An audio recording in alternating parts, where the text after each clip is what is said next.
Hello, my name is Marcus. I'm the compiler of a collection of therapy quotes entitled 1001 Windmills of the Mind, a collection of advanced self-help quotes taken from what's often called the psychodynamic or the psychoanalytic perspective, which long ago, as I understand it, was referred to by some as philosophical medicine or narrative medicine. So we're trying to know ourselves, but much of the self, meaning our authentic self, is kind of repressed, buried. It didn't get a chance to be a part of us. It's there, but it didn't develop. Hence the phrase arrested development, stunted development, developmental arrest. And there was some kind of fixated point where the beingness of the person, it couldn't be there because of the pain. The mother was attuned, malattuned, mother was in her drama with her past, in a bad mood, whatever was going on with the mother, the child's needs didn't get met. One metaphor is the pin goes in the collar, and then the child feels kind of flat, not feeling alive, and I mean not feeling emotionally alive fully, or not feeling even real really. So the pin goes in the collar, under the collar is kind of flat. The jargon is flat affect, flat affect. Okay, another jargon is athimoalexia, no feelings for your words, and a variation is alexithymia, no words for your feelings. That's the issue. So our authentic self is, one way to think about it, the authentic self is the beingness and the feeling of embodiment. You're embodied, you make sense, you're embodied. That's the feeling self, the ontological self, the sense of self. And you feel alive like that, you feel at home within like that. And most importantly, you have your distinct identity. You have that distinction of a felt sense of self, that you are you, and you have uniqueness and gifts, and you can feel. You got the golden ball. So you feel pleasant when you express your uniqueness. You enjoy the present. You can do affection and tenderness, relationships, creativity and spontaneity. Okay. And you can mourn losses. Sadness is there. So you can mourn because you have an I. A person mourns. So you have your personhood, the person mourns. I mourn. You need an I, like authentic I mourns. If you don't have that authentic I, you can't mourn. That's called complicated grief, aggravated grief, the derailment of the grief process, pathological nostalgia, melancholia, and then it leads to manic defenses. For example, externalized living, blaming, scapegoating, finding fault with others, just making excuses and rationalizations, just looking outward all the time as a distraction to make you unaware that it's within. So the loss of the beingness, that's a painful feeling. I think the sarcasm scene in Inside Out 2 might show it. So we don't want to. Emily Dickinson puts it, there's a pain so utter it swallows substance up. Your beingness kind of went down like that. Miss Cora got pulled down in the Greek myth. Then the person goes in a swoon. You're in a trance swoon, so you can go across it, around it, but you can't be in it, that kind of thing. So you're in a trance. You can't have your identity. So to maintain the trance, you never admit, you don't mourn, so you don't have your identity yet. So you do externalized living. Now with externalized living, you're not really making sense, because with externalized living, you have unreal hope that that mother will change her ways, a magical time machine will appear and you get the love. Or in your externalized living, maybe you think that if you protest hard enough and you show up the mother, maybe you'll go back in a time machine and mother will change her ways, you'll get the love, and you'll have your beingness. Or in your externalized living, maybe you look for something on the outside that can maybe be actual mother in the past, doesn't make sense. So we're not really making sense when we're doing externalized living. Okay, so Kristen Wilson puts it this way. She says, if you're not in your body, you're not making sense, literally. And it's disembodied discourse that causes all these confusions and problems and misunderstandings and so on, So with the externalized living, you kind of got this someday kind of hope that, someday, maybe I recreate and restage what happened. Maybe I'll get a better outcome for the past. So let me repeat what happened in the present as a new addition to the past. Maybe I'll get a better past. That doesn't make sense, right? Or as just mentioned, maybe something symbolic of mother. Really, cookies and ice cream, that's mother in the past? No. Spirits, alcoholic spirits or wine, really that's mother's missing spirit in the past? No. Some material, some goods, like a bag or a table or a thing you buy or something, like material, matter, money. That's going to be mother in the past. No, it doesn't make sense. So you still have the hope for a mother. You want to get a better outcome for the past. So you have the unconscious hope for the fulfillment of old unfulfilled needs. Yes, materially we understand the presence, the present, but we're operating emotionally in terms of our motivation, in terms of our fantasy, in terms of our drive, our needs, our desires, our push. That's like the iceberg metaphor. That's kind of running the thing. That's like the puppet master kind of thing. It's this compulsion to get mother's love. It's this drive to get a connection with the mother, called attachment needs. So all babies must attach and get his needs met to develop. If he had a traumatic attachment or no attachment, okay, he's in this complicated process. So he's still grasping for mother in some form or another. Or if it's really troublesome, he just sees others as him and treats others the way he was treated in his protest to show up the mother. Look, world, look at what my mother did to me. Like an injustice, like a placard at a rally or something. It's some huge injustice kind of thing. Kind of like really angry, like protesting. This is wrong, injustice. So see that person over there? I'll pretend that's me. And look what happened to me. I'm the mother. I'll play the mother. They play me. I'll show you what happened to me. I shamed them the way their mother shamed me. And hocus pocus, you know, I am angry at mother. So let me do another thing. I'll think the one that just shamed is the mother hurt me, and I'm angry at the one that just shamed. So in the primary imitation, there can be flip-flop. Alice in Wonderland says, you know, things can flip-flop and shape-shift and morph and twist, you know. So that part of the brain is manically swirling around with these visual images and ideas. It's a different mentation with the baby. Baby is what's called primary process thinking, primary process mentation. It's a whole different world like that. There's no conscious logic. There's no time. No time. That's a huge one. So no contradiction. Like one moment's that, another moment's that. Well, there's no time. It's just that moment. You know what I mean? Like, and if the baby and the mother are one, well, are they the mother or are they themselves? Or they can flip it around, Quicksilver, at the same time. At the same time, on another level, they can be both like that. Think about the person with the bully pattern, right? They shame someone. They think the one they're just shaming is the mother hurting them. Now they're angry at the one they just shamed. So they're the bully. They shame someone innocent who stands for their innocence. You know, and as they shame, as they identify, so the bully crossed over. One second. So there's a very important defense mechanism known as identification with the aggressor, commonly known as the Faustian deal, the Faustian bargain, where the baby says, mother, you're hurting me. I want some power here. I don't want to be the passive victim of you shaming me and gaslighting me and double binding me and exploiting me and using me in your drama and trying to control me to take care of you. This is all very painful, like, because I feel powerless like this. So there's a desperate deal that comes in. You know, I guess maybe it's better if I just be the aggressor, do it to myself. She does it to me, I'm passive. Why don't I be her and do it to myself? At least I can feel some kind of control or pride like this. Huge cost, you sell your soul for this, right? But you got mother's power. You're imitating your mother like this, and you can live forever because you can do it your whole life, and there's no time in that part of the brain. Okay, this is called identification with the aggressor, commonly known as the Faustian pact, the Faustian deal. Okay, so the deal is mother has all the power, baby's helpless. So baby wants the power, he becomes her at the cost of selling himself, because when he becomes her, okay, if he's her and she's shaming him and he's her, he's shaming himself. That's selling a soul. So then when he's going through life, he's got to find proxies to play him whom he's going to shame.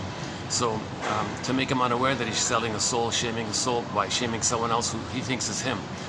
Okay, so he does what's called projection, externalized living, scapegoating, blaming like that, because he wants to be unaware that he's hurting himself the way his mother hurt him, because he becomes the hurting mother. At the same time, on another level, he is angry at his mother, so the one he just shamed who played him, flip-flop, he thinks it's the mother hurting him, now he's angry at the one he just shamed. There's a famous line from long ago, is it John Dryden, I think? Let me look that up again. Men, in terms of trauma, men hate, it should be traumatized men, right? So the simple line was, it's long ago, right? So men hate whom they hurt. He means like, you know, dysfunctional, traumatized people, unloved babies and things like that. So those men, they hate whom they hurt. That's what's going on here. The hocus pocus flip-flopping going on. Still cooling off here, jeez. Okay, I got a nice new background here. Look at the fake cherry blossom. That's my nice bag there. I love the new bag they got there. I got at the gift shop.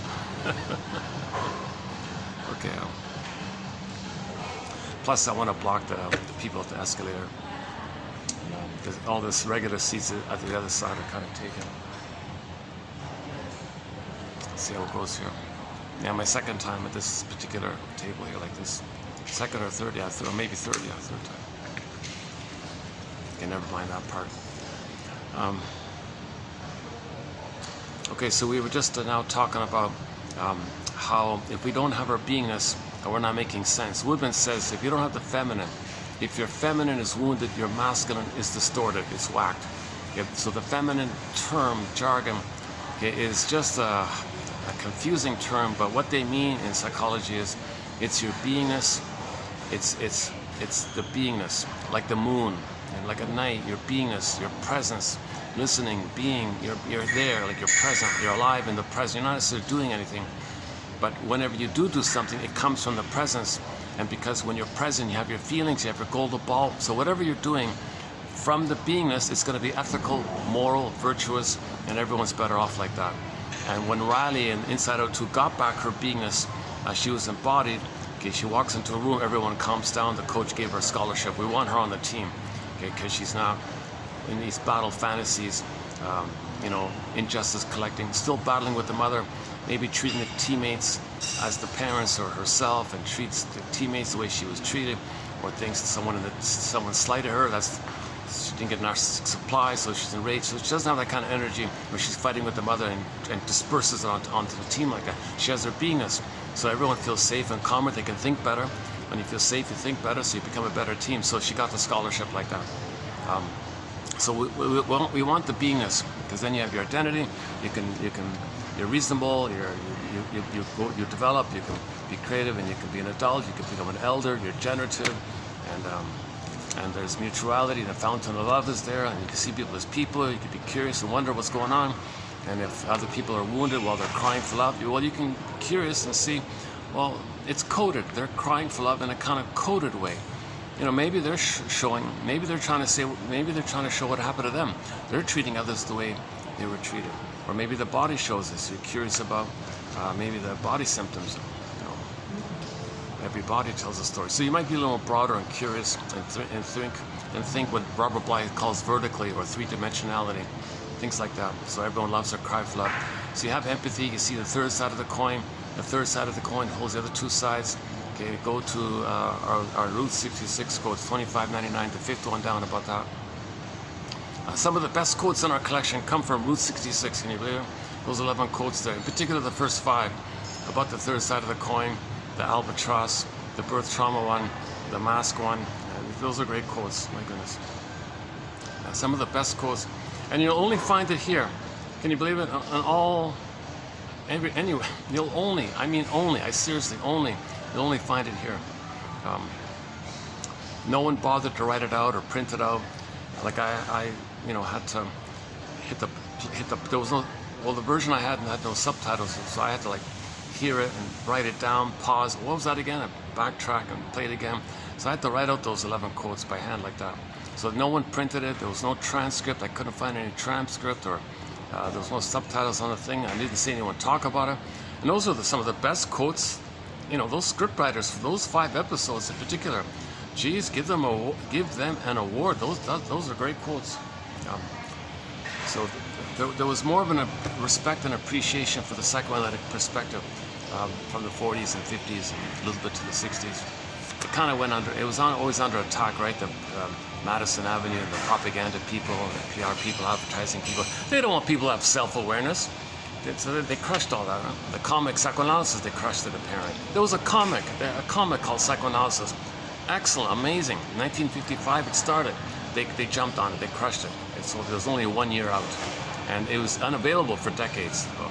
5 years ago, it got reissued. Finally, so Dark Horse Publishing, type in Psychoanalysis, and pay the digital. You can get a hardback now, which is the complete run, 4 issues, the complete run, or the digitized copy for whatever it is. Hopefully, it's still there. My goodness. So we got some excellent quotes in our collection from that comic, and I still think, honestly speaking, that's the best introduction to psychoanalysis. That old comic, still to this day, that's the best intro. 101 Psychoanalysis 101. If you want to feel for it, about family systems theory, the scapegoating issue, okay, projecting your mother onto others, and then self-fulfilling prophecy, You know, the Don Juan syndrome is in there, the emotional eating one is in there, separation anxiety is in there, and dream interpretations in there, trance, repetition compulsion, of course, is in there. And just see some of this in very, very graphic, very clear, very bright kind of thing, excellent writing. Those guys did a great job back in '55, and that really meant to continue. I read somebody saying, oh yeah, there was already, you know, whatever, big, whatever. They don't want people to be aware of themselves, because if you're aware of yourself, then you'll be aware of what's going on outwardly. If you're ignorant to your inner state, then you're ignorant to the outer state. You see, the outer is kind of like a reflection of the inner. So they want people to be unaware inwardly and not have their feelings inwardly.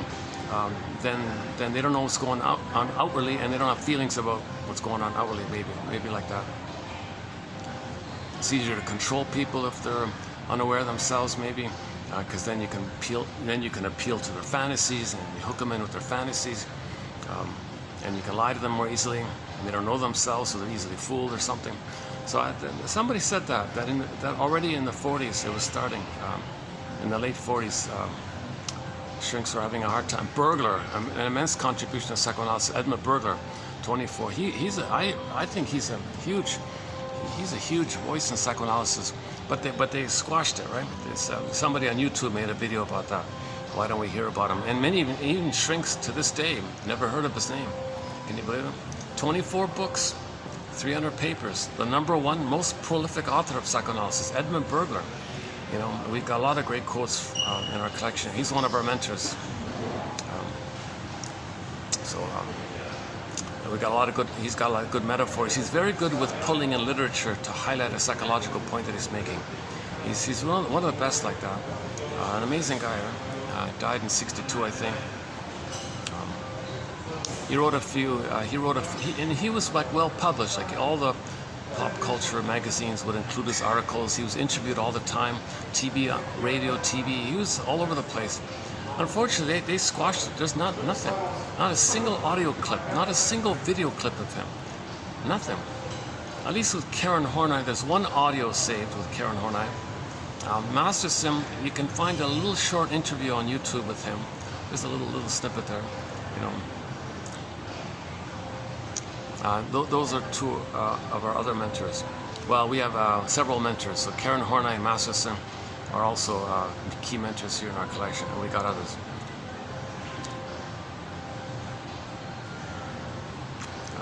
Hold on a second. Let me do a perspiration management here. So I just got here. I'm still kind of sweating. Yeah.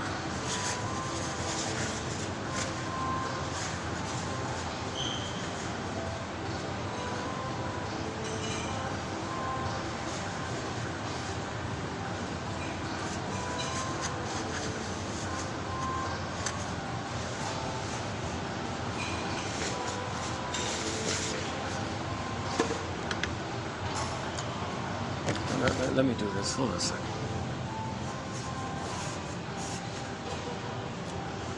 Let me not use these.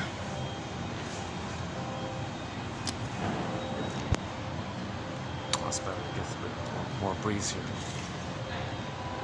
Okay, so let's continue here. Hey, what if I do it like? If I rest my elbow on the table, does that work like that? Yeah, it's a little. I'm a little lazy today. Let me be a little lazy here today. Yeah, does that work like that? Yeah, it's okay. I kind of like the cherry blossom thing and the new bag at the background. It's nice to have some cheerful, positive, optimistic kind of colors like that.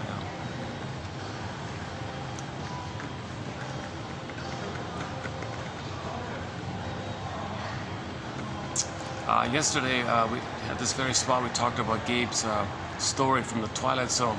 I highly recommend that last video. We ran through Gabe's story. My favorite story is still Wong's Lost and Found Emporium. That's still my favorite.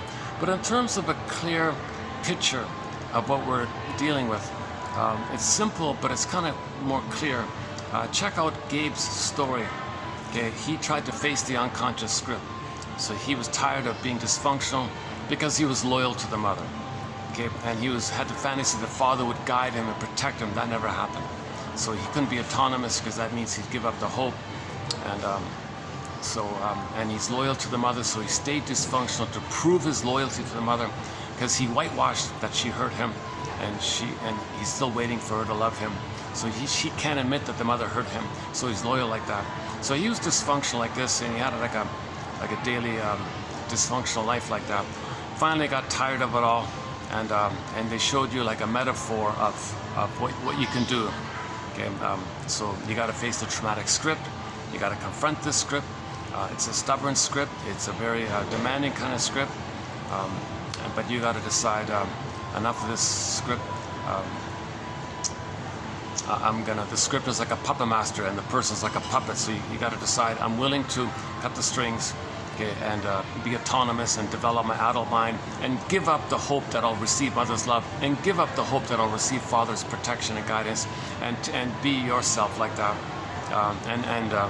And you're going to bring, and as you do that, you'll feel a lot of memories from the past by it, but you hold the adult ego, you hold the adult mind, and keep remembering that those old voices are from another era. Parents can't hurt you, they're from another, so keep setting it back like that, and build the ego, build the current adult state. And now in the last video, I'm offering what's going to be the 10 core tasks of the middle journey, the midlife audit, the midlife examination period, the hero's journey, the second journey. The 10 core tasks needed to break free from this traumatic curse, like this puppet master. Like it's a lot of work. It's called the Odyssey. It takes 20 years, right? The sea journey like that. So we covered we covered 7 of the 10, and later on I'll update them. So. That's maybe a kind of a current working hypothesis to maybe as an experiment, if these let's make it 12. Let's say 12 core tasks that needs to be done. So we base that on a little bit about the Maiden King story, a little bit about the Inside Out 2 story, and a little bit about the Saturday story. So. Check out the last video. It's part 2 of 2, the part 2 of 2 one. 24 part 2 of 2. That's not a bad video. That's okay. Yeah, we covered a lot of ground. That's a good video. I'm not gonna at this time go through all that over again. I need a little bit of a breather to recoup. This video is going to be part 3 of 3 on the work of Ulman and Paul. They've got a theory about fantasies I want to experiment with. So we did parts 1 and part 2, and now we'll add it. This will be part 3. So this is an underappreciated topic about what's this about what do you mean fantasies? Does that affect us? So what if we have fantasies? Like, well, that's their theory. There's something going on there with the fantasies.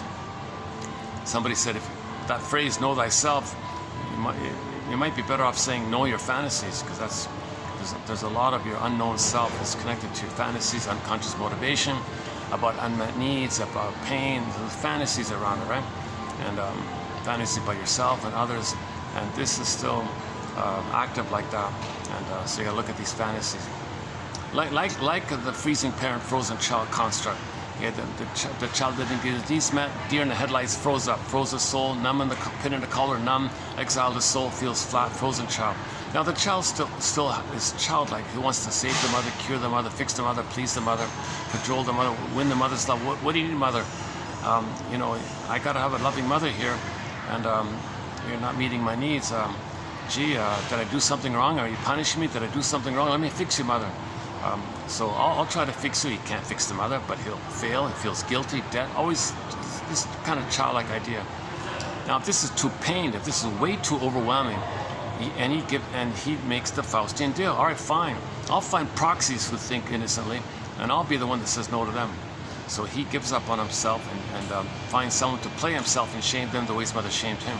So no one develops like that, right? Well, I mean, he doesn't develop like that because he's unaware that he identified with the aggressor. But he's addicted to it. When the baby identifies with the aggressor, okay, he gets a blissful feeling. Okay, the little white flower called narcissism. He gets that blissful oneness feeling. and he's kind of addicted to it. He becomes addicted to shaming others. He gets the blissful oneness. So Ulman and Paul would say when he shames others, he maintains the trauma bond. Now in the trauma bond, in the bond part of the trauma bond, in the bond part, he has the blissful oneness with the mother. Him and the mother are in a blissful state because a king and a god, omnipotent, a little powerful little god, nothing can hurt him. He's a powerful, all-powerful god, right? That's the fantasy part. So when he shames others, he's one with the mother. He's the mother. He's one with the mother. He acts like the mother, recreates how the mother hurt him. He's the mother who hurts himself, so he still gets that godlike feeling. Now the pain of it all, well, it's there, of course. It's just in a swoon, and the rest of the pain, well, it's externalized. He wants to see others disadvantaged and upset or whatever, to distract him that he doesn't feel it, and what he does feel, it's numbed over. And he's addicted to the power. That's the Faustian deal. He's got mother's power. He's addicted. He's a little god like that. And if that doesn't work, if the person doesn't cooperate or something, and it fails, well, Ulman and Paul say, well, he can like look for a magic wand. Oh, a cigarette, that's a magic wand. That'll the physiology of it will trigger up the fantasies. The fantasies give the godlike feeling. And now he's a magician again. He's an omnipotent sorcerer, and a cigarette is like a little magic wand that did it all, kind of thing. Or the cookie, or the ice cream, or the activity, or the cynicism, or the blaming and the scapegoating. All these things are like magic wands to make him feel like a god all the time. So that's Ulman and Paul's theory in a nutshell. We'll get there. We'll get there. I'm kind of jumping ahead here.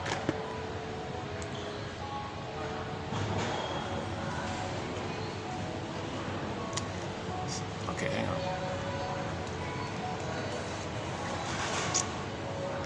Yeah, I'm kind of excited about. Well, it's up to 7, but I think we'll make it 12. The 7 sort of healing tasks. So this is sort of a new kind of a new branch here in the introductory part of our videos, of the videos here. So looking at what are the tasks of healing? What are the healing tasks? So in the last video just mentioned, so we covered 7. Okay, number 1, you gotta face, you gotta study defense mechanisms, like projection. Something you don't know about yourself, you say others have it. Well, that's a trickstery kind of thing. The symbol is the rabbit. So the rabbit is the trickster. So look at this rabbit, this trickstery thing that we do. Something we don't like about ourselves. Okay, we felt shame and no good. Oh, they're no good. Okay, you identified with the aggressor. Your mother's dangerous. Oh, they're dangerous. They're no good and dangerous, like that. Prejudice. So that's trickstery kind of things.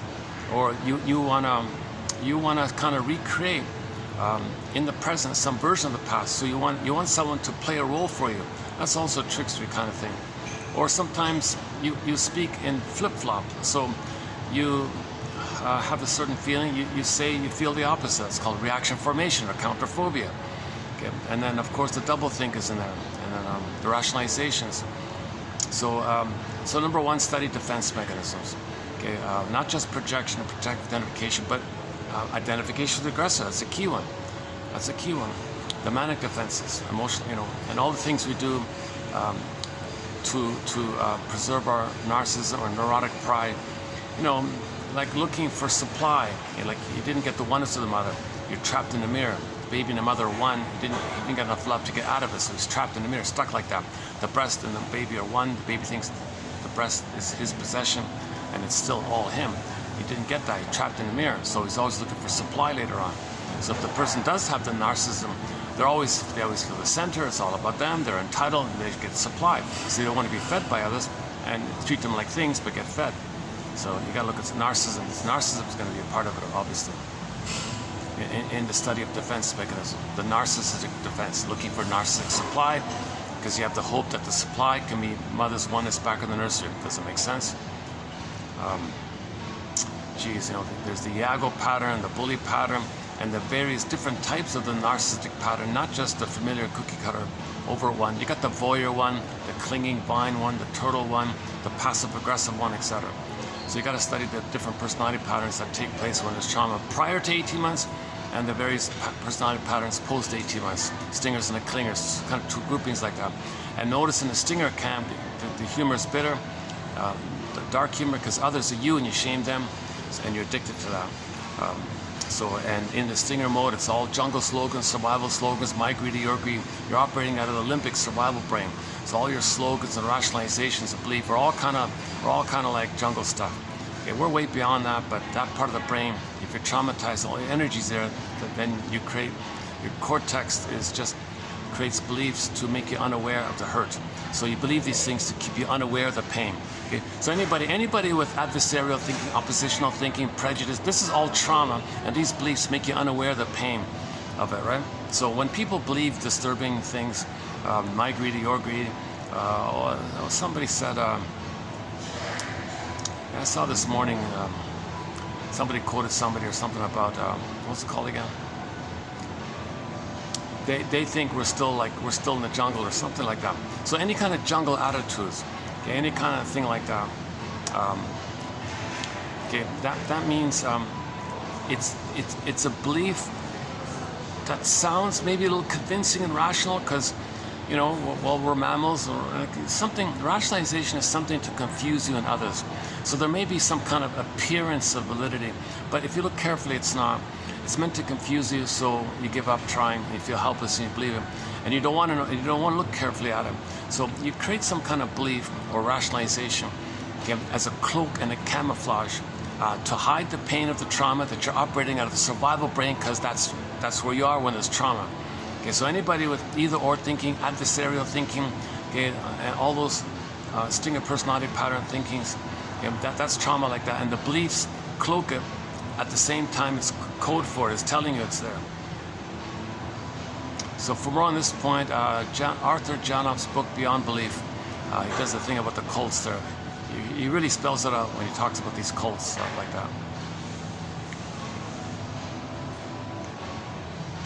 that. We did 26 videos. If you can't, it's a hard book to find, so go to 2745 to 70. We have 26 videos on the work of Arthur Janoff. He writes clearly, excellent author. We got a lot of great quotes from him. Actually, I regard that as a good introduction to psychoanalysis, that 26 batch, plus the very important 3-video tag-on post-it from 71 to 73. So again, 2745 to 70, and then the next 3. That's kind of almost like a self-contained kind of a bridge between user-friendly. It's a very user-friendly way to think about psychoanalysis. He writes like that, yeah. He's very good like that. Although he's not a shrink, he has an analytic approach to it for the public kind of thing. So he's like a shrink for the public, and put it that way. He's kind of like, he thinks like a shrink, but he's talking to the public and wants the public to think like a shrink, but in regular terms kind of thing. Now, I'm not a shrink, I'm not a doctor, so I'm very much in that mode as well. So we're choosing quotes that have the Janoff spirit, put it that way. Clear, informative, useful, not too long, not too short, relevant, on topic. Do you learn something? Does it give you like a little aha or something? And now, of course, it's a numbers thing, so hopefully 1 out of 10 will do that. Like 1 out of 10 will give a person a little encouragement, a little hope, a little excitement or something.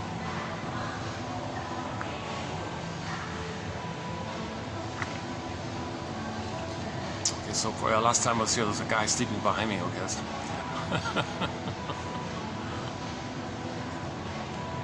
He fell asleep. I was thinking, geez, does listening to me make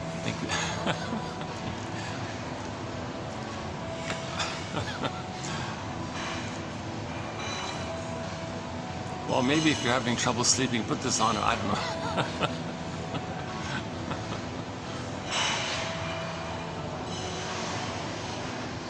Well, so let me do another perspiration management moment here.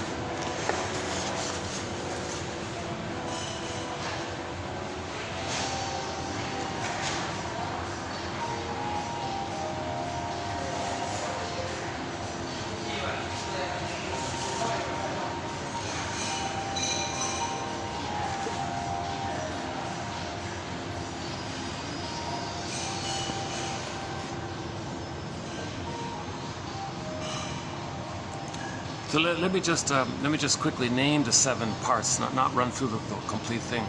So first is defense mechanisms. Okay, the trickster energy. Okay, so it's referred to as the trickster energy. and usually fairy tales that use a rabbit as the trickster. So that's a symbol that in the mind we do these kind of gymnastics in our minds. Okay. It's all about it's all about surviving with the mother, coping. Like for the mother's hurting her, oh, make her a monster and say that's not your mother. Make up a goddess and there's your mother. Splitting mechanism. So that's another trickstery thing. To deny that your mother's hurting you, project onto her, think she's a monster, and say, there, see, that's not my mother. A monster can't be my mother. This boar queen, this alien, this sea monster, this guy with the horns, so the witch Wanimi character, this vicious stepmother character. Oh my God, no way, that can't be. I can't survive. So let me just put that in a psychic bin and hallucinate a goddess, and I'll be special and safe with the god. It's not real, but I'll feel safe. It's a trick. That's the rabbit energy, like that. Known as the famous splitting defense mechanism. Of course, you got to freeze up the soul. In the process, the soul is frozen. To hide it, to safeguard the soul, he freezes it up. Okay, so the soul, let's call this, if the soul's Echo, it turns to a statue. If the soul is Snow White, she's in a coffin in a box. If it's Rapunzel, locked in a tower. Miss Core, pulled down. Okay, Iron John, the golden ball in a cage, and so on and so forth. And the Maiden King, princess turns into a swan and flies away, the swan one. Okay, and then what? You see, now how do you adapt to a mother who's hurting you? How does the baby deal with the mother who's abusing him, basically? Well, he's got to get along with it. He's got to figure out something. So the trickster comes in. So the trickster's saving him. The trickster is very valuable. The trickster energy in the mind is guiding him. He's helping him. He's like a Merlin, like a magician. No, let's not say magician.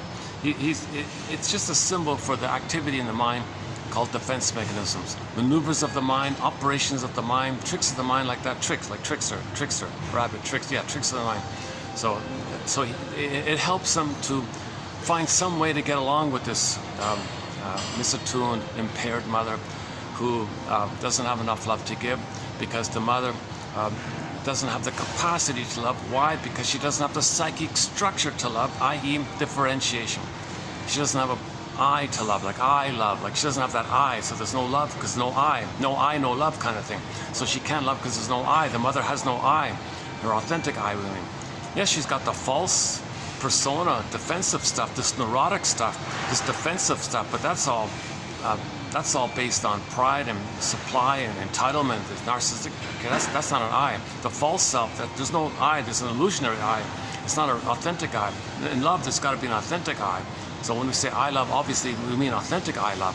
The false self saying, if it's coming from the false self, that's just a trick to deceive you, to get supply from you, to use you and exploit you. The false self exploits and uses. The mother exploits and uses the baby. She doesn't love the baby like that. She may say the word, that's part of the trick. But love is also a felt thing. She's like a warmth in her, like she doesn't have that kind of warmth in her, that beingness. If the mother has a beingness, she has that kind of natural warmth or joy in the golden balls there, and that's her presence is there, and her acceptance. The baby's not feeling any of that. He's not feeling any of that.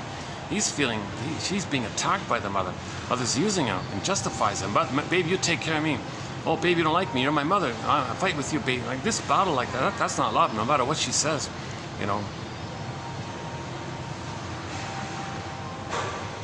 And part of the tricksterism is for the baby to say, oh, gee, well, I can't admit this, so I'll just deny and split it off and make up a good one, an imaginary good mother. The trickster energy, trickster. So splitting is a common trickster issue, and I mean defense mechanism that helps them to survive. It's temporary. It's just meant to be temporary, assuming a little bit of time. Because he's so vulnerable, so it's bound to happen in the very beginning, but as with time and mother loving him more than hurting him, it gets sorted out. But if the mother's continuously malattuned, continuously misattuned, continuously using, exploiting the baby, gaslighting the baby, double binding the baby, she's continuously impaired, continuously fighting with her mother, sees the mother onto the baby, fights the baby, thinking the baby's the mother, or she thinks the baby's her and she's the mother, and shames the baby the way she's been shamed, and then does both, shames the baby, then hates the baby. If she's doing this again and again, it's called a strain trauma. It's a betrayal trauma, relational trauma, interpersonal trauma, attachment trauma. It's too much. So he's got to keep the splitting. He just keeps the denial. He keeps the splits. He just doesn't want to, he can't, He can't see the other side, so he keeps it split. He can't note that the mother's hurting him. No baby can note that the mother's hurting him. Okay, for more on this point, go to the Twilight Zone episode. Need to know. Twilight Zone episode, short little, not a very entertaining episode or anything, but it makes that psychological point very clearly. The baby cannot know the truth. Like those characters in the village or the field or the farming community, whatever. The story was they heard some kind of truth or something. They all went nuts. They couldn't handle it. It was overloaded. They had to check themselves into the psych ward, and they thought they were all floating. Their mind. They escaped in the mind. So the way they dealt with it is they escaped in the mind, so they didn't know where they were anymore. They went to some other place to escape. So that's like a coping strategy. So if the baby knew, in other words, if the baby were to somehow theoretically admit the trauma, his mind would have to go somewhere else. He couldn't do it. He'd be flooded. He couldn't run from the mother. He couldn't fight with the mother. So he can play possum or something, but his mind goes far, far, far away, and if it goes too far and it can't come back or something, he's out. He's out of it, right? So he'll spend the rest of his life in a schizophrenia hospital or something, and that's what those people were. They became all schizophrenic in that episode. Okay, that's to make the point that the baby cannot know the truth. Otherwise, he'd be schizophrenic or something. He cannot know the truth. He'd be in this delusional, imaginary otherworld or something. Actually, the Twilight Zone has episodes like that. That's funny. I just saw one yesterday. Some hoodlum guy or some criminal guy or something. They thought he took away.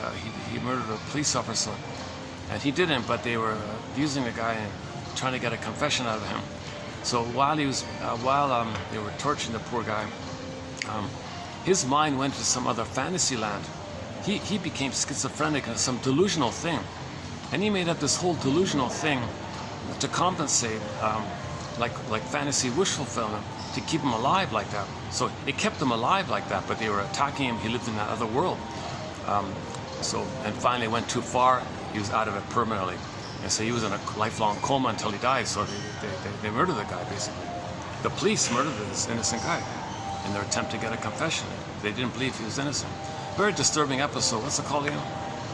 Oh, jeez, I'm not going to remember. I didn't really like that episode. It's too violent. It was too gruesome.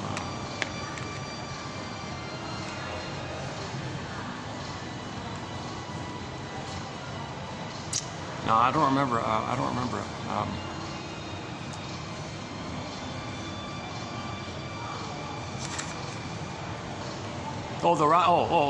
His fantasy was he was a rock star, not a rock star, a rapper star. So his compensation fantasy that he has a perfect life. He's the #1 rap singer in the world. He's got a beautiful wife and all this, and got a perfect home and all this success, and everyone admires him, and everyone's calling him. He's so important. He had this kind of dreamy, rock star fantasy like that. And when the viewer watches the show, we think that's who he is. But no, we don't. Only at the end we realize that's his psychotic fantasy, where he's escaping from the pain of being abused. He's just a hoodlum in a hood or something. Jesus Christ. Yeah, so it's the one. If you look up the one about the rapper, you'll find it. Yeah. Don't watch it. It's a gruesome. One of the most violent, gruesome ones. The Twilight Zone has a few that are not too interesting like that. It wasn't to make that point. I don't think it was worth it. That's one of the bottom third. I'm dividing the Twilight Zone episodes sort of in three groups: the helpful ones, sort of the middle okay ones, and the duds. That's sort of one of the dud ones. Although you do see the point that people have fantasies, but you can go too far, and then you're stuck in there, and you can't go back in your body, and actually, the guy with they had another one like that with the baseball guy, right? Is that right? Okay, anyways, never mind.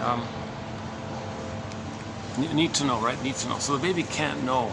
The baby can't know the mother's hurting him. Otherwise, he'd be like that rapper, the hoodlum, thinking he's a rapper star, rock star, music star, let's just say. I'm not a fan of that rap. Oh my goodness, Jesus. That's, yeah, somebody thinks that it all started in the 60s, like part of making people unaware of themselves, so that people were bombarded with pop music like that, right? Just some silly songs or something. What's wrong with that? Yeah. Okay. So they squashed self-awareness and put you in singing little jingles or useless little jingles or something. They're not interpretive. They don't help you be aware of yourself. They're even kind of cynical and misleading. Some of them even sell products. Some of them are even hurtful, like that Eric Clapton song. Oh, if your mother hurt you, well, this stuff here, she don't lie, she don't lie. Everybody chants the thing. This white powder. Well, you didn't get the white breast milk. Well, here's the white powder. This white powder, don't lie, don't lie. So now you got people. You got this kind of like using music to promote that kind of thing. And he's still, to this day, still doing it. Can you believe it? After all this time, still, he's basically a peddler. So I link it. I think there's a link there when the psychoanalysis was attacked. Well, we don't want people to look inward. Let them look outward. Let them look at cute people on the stage and sing jingles, sing useless things, or hurtful things, or benign things, or promissory things that don't, that are fantasy-based maybe or something. Or for a little while, make you feel important. For a little while, just escapism.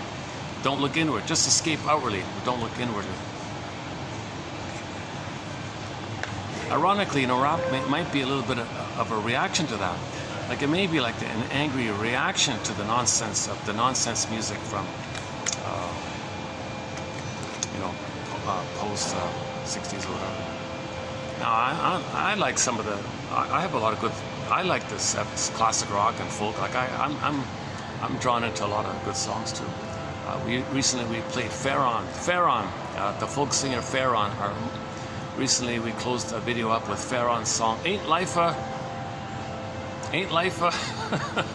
brook. Ain't life a brook. Life don't clickety-clack down a straight line track.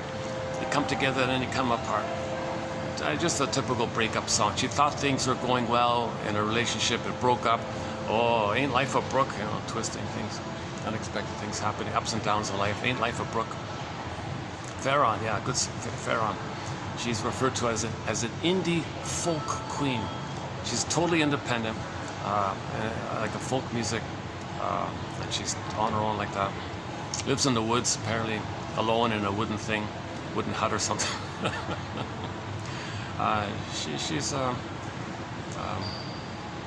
We've got several songs by the folk singer Farron. Yeah. I love the sound. I love our soundtrack. Actually, most of the songs on our soundtrack do have a psychological message. So I am including sort of helpful songs for the most part. Yes, some is just for fun, to relax or something, or to escape or something. But most of it has a psychological message in terms of lyrics. So we played Katie Lee's 4 songs from her album Songs of Couch and Consultation. Katie Lee, it must be something psychological. Shrinker man, wise me up if you can. Repressed, I've got those repressed. Hostility blues, that. And properly loved. She laments in the song, I was never properly loved. Oh, I wish I were properly loved. If I were properly loved, oh wow, wouldn't that have been great if I were properly loved? She's trying to do a little bit of a, she's trying to face the truth that she wasn't properly loved. But if I were properly loved, so she's admitting that she wasn't properly loved, that her mother didn't love her, or her mother improperly loved her. Okay, the mother was invalidating and gaslighting and double binding. That's improper love. But she wished she wouldn't have. Maybe she's getting in touch with her needs if she thinks, had I been properly loved, this would have happened. That's what I didn't get. Now I got to mourn the loss of who you've been. Now I got to mourn the loss of who you would have been had you been properly loved. So it's something like that. So most of the songs have some kind of psychological message to link into some of the quotes. Even the Doobie Brothers. We played the Doobie Brothers song. The Doobie Brothers' song called "What a Fool Believes." When we talk about transference stuff. So look up the lyrics to What a Fool Believes. It's also a good song. And on occasion we'll include a music video if it shows something psychological in the music video, like Love How You Love Me by Melanie Thornton. So the two strangers, they each remind one another themselves. They each remind each other of the missing mother. You remind me of my mother. And she said, you remind me of my mother. They dropped their bags, held their hands, and floated up in the air. So they recreated the missing oneness. The blissful, floating, beautiful, happy, floating feeling, oneness feeling. So they got that together. Of course, it's going to crash. But it's the message is babies need that floating, blissful symbiosis called the Garden of Eden. It's a floating feeling. So they showed you the couple floating up in the air like that. Love How You Love Me by Melanie Thornton.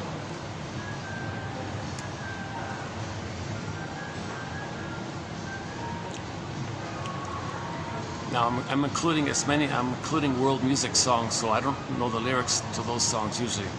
So, but if they're fun, I'll include them. I want to get songs from all around the world. So we got a song from a lot of songs from Turkey. Turkey, a lot of great songs from Turkey. Devrim Kaya, check out Humu Kusu. That's about the grief song, about the grief. And then Sir Tabarenner, also from Turkey. Now that one in the music video, you can see it's, I did translate the lyrics. It is about grief. It's called Olsen. Olsen, O-L-S-U-N as in Nancy Olsen. But she does several versions of it. It's the one with the fig tree in the music video, that version. Done in 23, I think, 2023. The Putumeo series called Turkish Groove. We've got several songs on that CD from mixed authors, from various singers. Another one from Turkey is Altın Gün. They do a cover of an old traditional song called Rakia Su Karaman. Karaman or something. Karanan or man or manner. Rakia Su Karaman or man, something like that. You'll find it, yeah, it's a good song. Ziana Zain is a major musical voice. The band Anshel from Switzerland, and one from Zaz from France, Zaz Eboule Parani. A lot of indigenous songs, a lot of songs by indigenous singers. Willie Dunn, Willie Mitchell. When I say Willie Mitchell, I mean the one who sings Call of the Moose, Birch Bark Letter, I Promised You a Song, Big Policeman, Killing Your Mind. Killing Your Mind is about identification to the aggressor. As the mother killed the baby's mind, soul, he became her. He means it like that. So when I say Willie Mitchell, I mean that Willie Mitchell, the indigenous singer Willie Mitchell. Okay, and his friend Willie Dunn, the Mi'kmaq singer. So he's got a few of his. Crowford, Why the Tears? Son of the Sun. And, you know, Johnny Cash sounds like him, not the other way around. Okay, let's get that clear. Willie Dunn. He's famous for Son of the Sun and Ballad of Crowford and Louis Riel and Children of the World's another good one. And Susan a couple from Susan Aguilar. Beatrice Deer, got a whole bunch from Beatrice Deer. Eli Sapi, a whole bunch. Eli Sapi's album called Traveling Love, that's a great album. We got 4 songs on our soundtrack from Eli Sapi's CD called Traveling Love. The Beat, Lead Me On, The Earth Moved, and The Love You Gave. That's my favorite one on there, The Love You Gave. And when she was the singer of another band called Taima, we got a song from that one called So You Say. Delirium, we got some good songs from, now those Delirium songs are mostly psychological. Check out Self-Saboteur. That's a very psychological song, Self-Saboteur. Truly's on there, After All, the acoustic version, not the regular one, the acoustic version with the guest lead singer by Jail. Now Jail, by the way, yeah, we got her song called Constant Tourist. And when she was the singer for Lunik, a song called Shuffle the Cards, is that right? And that's Jail's Shuffle the Cards. But when Jail sang for Lunik, it was Constant Tourist. Yeah, okay. I mentioned Anne Shaw, a lot of good songs by Anne Shaw. She's got a very touching, sensitive music video for one of her songs.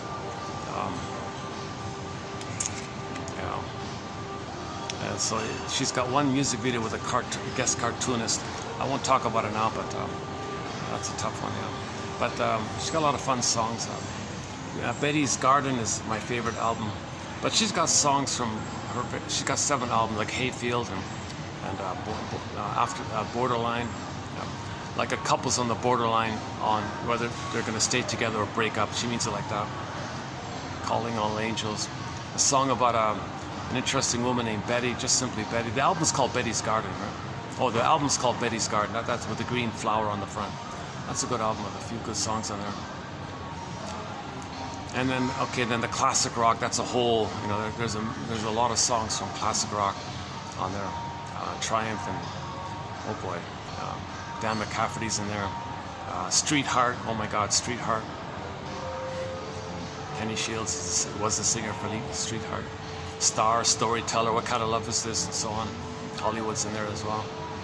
Okay, so we got a fun soundtrack, but I'm trying to, I don't know, it's just, I guess it's personal, I mean, it's just subjective, but from an objective point of view, if the lyrics have some kind of psychological insight, those songs will be included, even if the song musically isn't too great. But if the lyrically it's strong and it's not too bad sounding, we'll include it. And maybe 10% is just there for fun kind of thing. Some of the instrumentals, there's a few instrumentals that are in there. New age ambient kind of thing. Okay, enough about the music. How did I get on that topic? Oh yeah, I'm still working with the hypotheses about this quote I read about that psychoanalysis, they wanted to squash or repress this kind of information. But it's still going on. It's, you know, Masterson saved it, Burglar saved it. Masterson's a bit of a hero because from what I gather from the books, he kind of helped a lot of people in high up or something. So they left him alone a little bit. So he maybe got a little buffer there. So, but they withdrew his books. Look at that, eh? So you can't find his books. You can find his pop book called The Search for the Real Self. Excellent book. Excellent book called The Search for the Real Self. But all the other books have been withdrawn, removed, like that.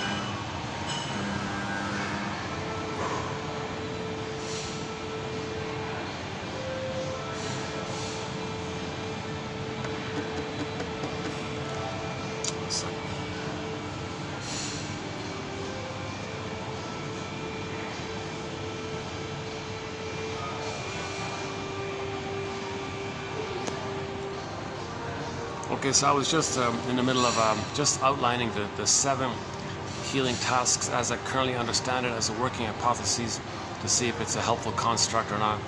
And let's bring it up. We'll get it up to 12 eventually.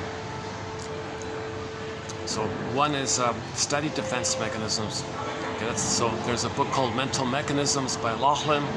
A guy named Jerome Blackman has sort of like a mini book called 101 Defenses. No one's really, you know, it's funny, no one's really presented a clear book about defense mechanisms. It's a little scattered all over the place. And it's funny about YouTube that they disabled the search engine. In terms of, if you search for something, it won't bring up the contents. It'll only show you the title of something. And all the titles here are TQ something, so you don't get it. So I would doubly highly recommend getting the file just through the link there, the Patreon. You don't have to be a monthly member. You know, just sign up once, you pay price for a coffee, you get the file, and you can cancel kind of thing. Otherwise, I would say go to YouTube and just in the embedded search engine, whatever you're looking for, type it in, and you'll get the best quotes from that topic. I'm kind of excited that we have available the best quotes, the best of the best from psychoanalysis are right here. It's right here. In terms of clarity, in terms of minimal jargon like that, in terms of that area, there may be better materials, but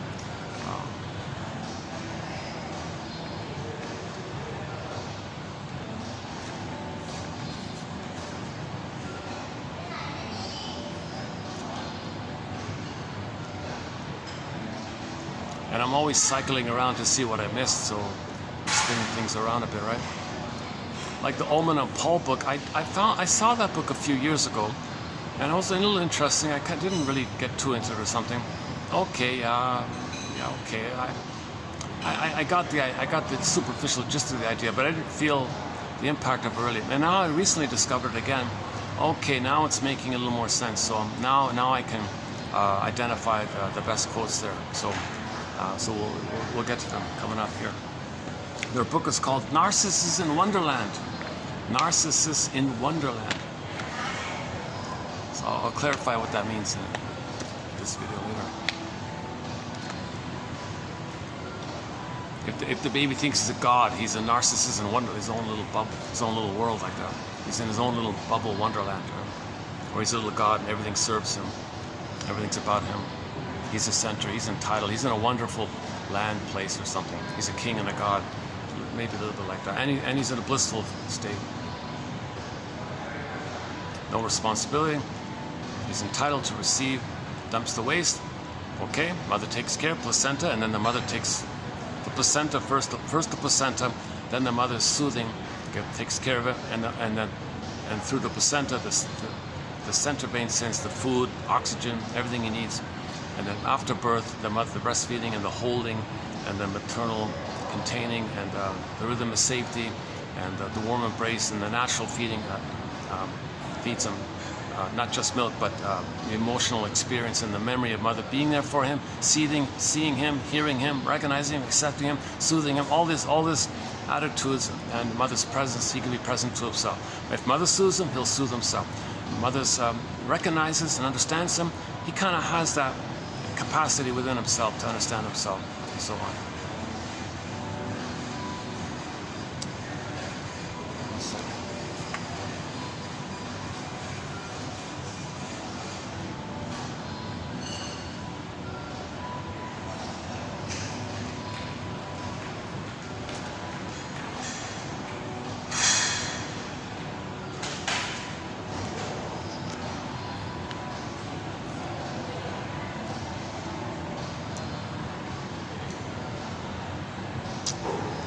Let's try this.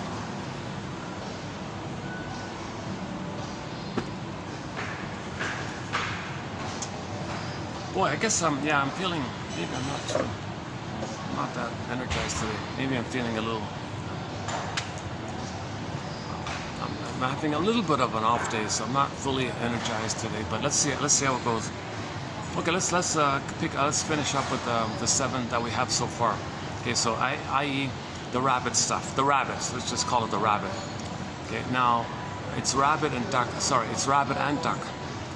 Okay, meaning when you cognitively study defense mechanisms, you then do the invisible duck energy, where the metaphors, we all know ducks can walk on the land, swim in the water, and fly in the air, right?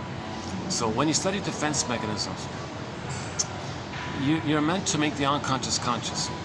So when you study defense mechanisms, something unknown about you, that's like the duck in the water, and it comes to your consciousness. Now you're flying in the air, and you're on the ground, you're the mediator, you can hold it, you can live in these two worlds, you make the unconscious conscious. So in the unconscious, some content, like a fish, so you fly up the fish, catch the fish, eat the fish or something. Or you wake up in the morning, that's like you were sleeping, that's unconscious, that's like swimming in the water like that, like the duck. But when you wake up, a little fish plopped up, some sequence you remember. That sequence, that dream sequence you remember. Okay, that's in the air now, now you're flying in the air, now you want to catch it and interpret it and eat it, own it, assimilate it, accept it. Okay, what does it mean? So when you wake up in the morning, it's kind of like your authentic self, your beingness, okay, your soul saying to you, hey you, hey conscious you, it's like this in your soul today, it's like this in our soul today. And you wake up in the morning, you get the dream snippet, you get the dream sequence and say, okay, yeah, thank you. And you say to yourself, it's like this in my soul today. It's like this in my soul today. So it's trying to communicate to you, make the unconscious conscious. So it's sending you a message like that. So unlooked at dreams are like unopened letters. If you're unconscious, if your soul sends you a letter, don't you want to open it and read it, kind of thing. So that's the innate drive for healing, to make the unconscious conscious. Because if you're conscious, you get your story, then you stop repeating. Okay? If you don't know your story, if you're not conscious, you're going to repeat dysfunctional, and every day is a new version of the past. You're not living in the present, still living in the past, or the present just a new edition of the past, or you distort the present and see the present as a new version of the past, or you transfer the past to the present and see the present still as the past. Okay, the present is called the presenting past. You're not living in the present, still in the past, because of the pain you're feeling. You want to get out of the pain.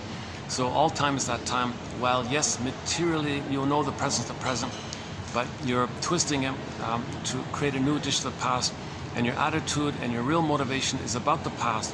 So you're missing the present. You're not enjoying the present. You're in a swoon. You're in a hypnosis or something, and you're unknowingly, while you're being hypnotized, doing this past stuff over and over again.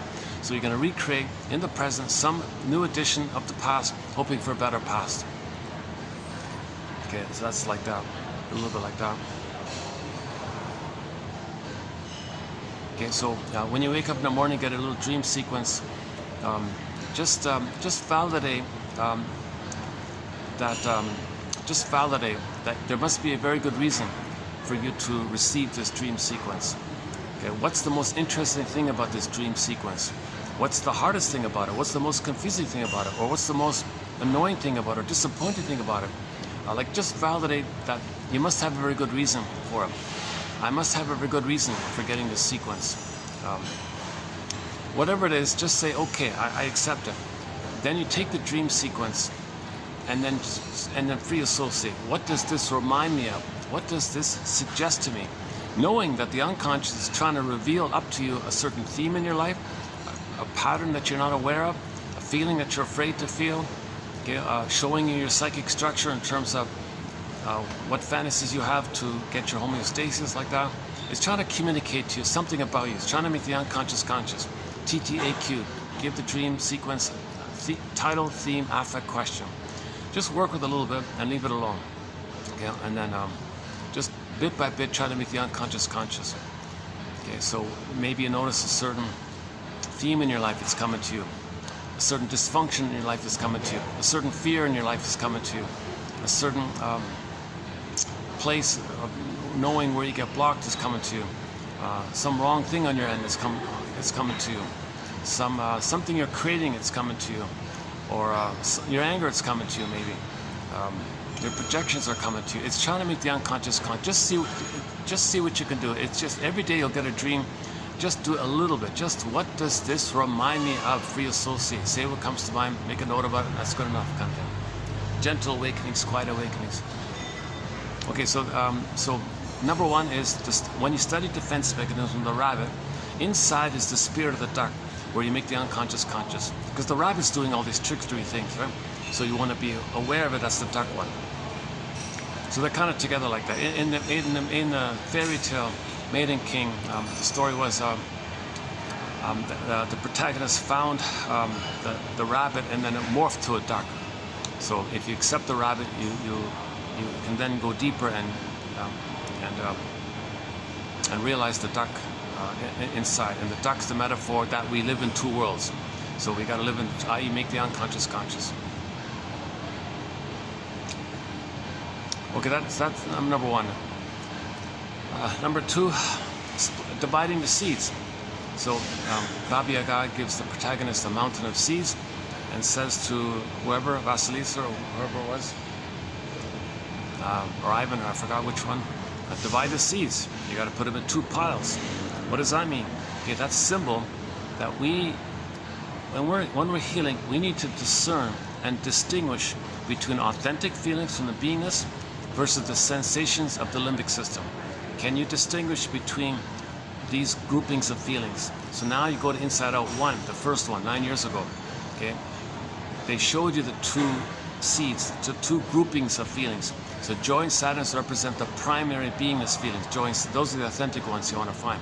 They're kind of hard to know because it's gone, right? Then you got fear, anger, disgust. That's the primitive side. So can you distinguish between these two? Can you discern between survival sensations, visceral sensations, and it's all related to jungle slogans and rationalization? This is fake stuff, this false stuff. So false feelings. I mean, sensations that come about in terms of your neurotic needs, your defensive needs, okay, that stuff. okay, versus the authentic feelings of your deeper unmet needs and your true feelings about that. So that's discerning like that. Okay, another way of saying it is your feeling judgments versus like your real feeling versus your sham feelings like that. Okay, so another comparison is authentic reaction, authentic catharsis, authentic feeling, okay, versus blowing off steam. Can you make this kind of distinction? Another one is the true reason, the true motivation versus the excuse, the justification, the rationalization, the BS you're telling yourself. Can you distinguish between these two seeds? So you gotta have this practice, this discipline, patient, a mountain of seeds. You gotta have a daily practice. What's my real feeling? What's the fake feeling that I'm using as an excuse to make me do something, to make me unaware of my real feelings? So the false seeds make you unaware of the true seeds. So you want to be able to separate the seeds. Okay, so there'll be more on that. Okay, number 3 was a key one. Okay, remember before the baby engages in splitting goddess and demon in the mind and keeps it apart? Well, you don't heal. If you want to heal, you gotta be. If the baby's love, the goddess and demon poofs away and you get a human mother. But if the mother is impaired, then the child still uses goddess and demon. So now you got to do it yourself. You got to poof it away yourself and get the sense of self. So this is called facing oppositional thinking, adversarial thinking, either or thinking, goddess demon thinking, okay, perfect or forgetter, my greedy, your greed, adversarial thinking, prejudice thinking, me or you, this either or stuff. Okay, like when the mother says to the baby, all right, baby, I need you to take care of me. You want to be yourself? You're with me or against me? So the mother does either or. She terrorizes the baby like this. So he learns it like that. So in the healing journey, are you willing to find for yourself the real status that the mother's a person who's impaired, who tried to love, who could love, she would have if she could have, she couldn't. Can you get the story? Despite that she couldn't, maybe a little bit she did, but it wasn't enough. But can you get the story that the mother is a person with hopes and dreams? Okay, play Bruce Springsteen on YouTube. Bruce Springsteen, Independence Day, Toronto. Listen to the introduction, Springsteen, the singer Springsteen. See, there's an example of something helpful. So I'll include, we have the introduction, his little speech there at the beginning on our soundtrack. It begins with him saying, fathers and sons, fathers and sons. That one there. So the song called Independence Day. Okay, he means it, he updates it meaning emotional Independence Day.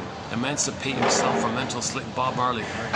Emancipate yourself. He means like leaving the psychic house of the family in your mind, leaving that independence from the memory of the past, leaving that, you're free there, right? So now you have your beingness. Like Gabe, he did that. He confronted that and had it as authentic self at the end. So Gabe left that traumatic script. That traumatic script is his mother's house, his father's house. He left that house. He was independent from that. So Gabe, back to Gabe's story in Twilight Zone, he fought for that. He said, I want to leave this house. You can't leave. Who do you think you are? It doesn't work. You got to be loyal to us. You got to serve us. You got to serve the script like that. You got to be loyal to the script. You believe your mother loved you, and you're loyal to her to get her love. And you don't want to know that she's hurting you, but you want her love. You're a refugee from the love that you seek, so you're loyal like that. You want to be. So he said, no, I get it now. No, this is nonsense. I want to be free from this. All right, good luck. Slams the door kind of. That's what you want. You want that. You want to be. It's scary. It's new. The familiar is, you don't get the familiar anymore because the familiar was the family and the family was the liar. Okay, so in the word familiar, the first part is familial, from family, familiar, the first part. And the second part of the word is liar because there were a lot of lies in that familiar, dysfunctional family. So it is familiar, but it's painful. So when he slams the door, well, okay, well, you're ready, you're prepared. You know you're on your own. And you're free from that, and a little scary for a while. But he's willing to face that fear of finding his authentic self and self-reparenting and picking up where he left off, kind of thing. So he's gonna resume development. So he lifted the thorn, so to speak, the fire. We got his feelings back. It's scary, and he's gonna go on forward like that.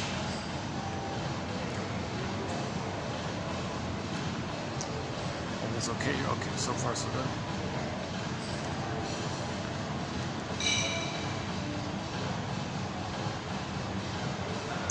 this working? Is this angle okay with it?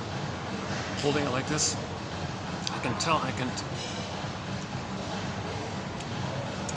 Oh, Jesus Christ. Yeah, another thing. For some strange, I had to reset the phone. Everything's whacked. My videos don't go to the memory chip. I can't get it over. It's formatted. I did everything I could. I only have the embedded built-in memory, which is only two hours and a bit. So I have to close this like before 2.5 hours.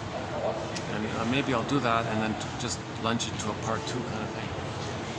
But hopefully I get the pop-up message to do that. Because sometimes I lose the video when the phone just suddenly shuts down on me. I've lost a lot of good videos. Either the phone overheated, the battery just crashed,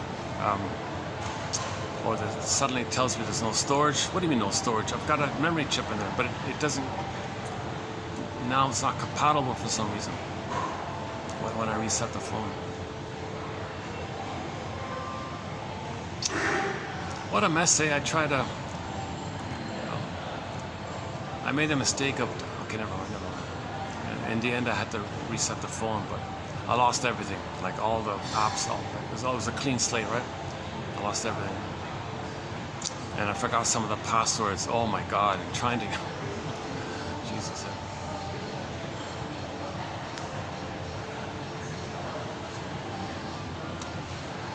Get a notebook and write down your passwords.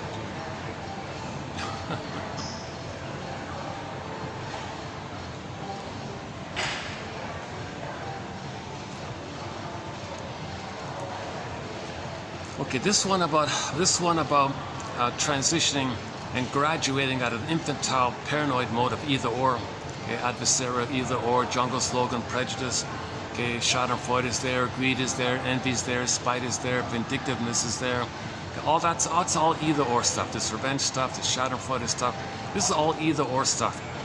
You know, some people who are traumatized there, you hear their slogans. Oh, life's just jungle stuff. No, that's because you didn't get enough love to get out of that phase. You're still in the paranoid schizoid phase. So in development, the baby may begin in the paranoid schizoid phase, but after a few months, he graduates into the regular, quote-unquote, more human side of being human phase called the depressive position, where you feel badly if you hurt someone, you can apologize, and you feel gratitude. Like things are more complicated. But in either or, it's simple, easy peasy. My greedy, your greed. It's just an impulsive, jungle-like attitude. So you're not going to heal with that attitude. So Baba Yaga in the fairy tale wants to see signs that you're moving beyond either or and moving towards both and. So she gave the guy a little test there. Oh, so Ivan, so you want to heal, do you? Well, let me ask you something, Ivan. Are you wanting to heal because it's your free will, like your free choice, like this? Or is just something just pushing you and you don't know what's going on? What is it? Are you blindly doing it, or are you choosing to do it? Are you choosing it out of free will to heal, or something unknown to you making you want to heal and you don't even know what kind of thing? So is it by choice or compulsion, I think she said. And then Ivan said,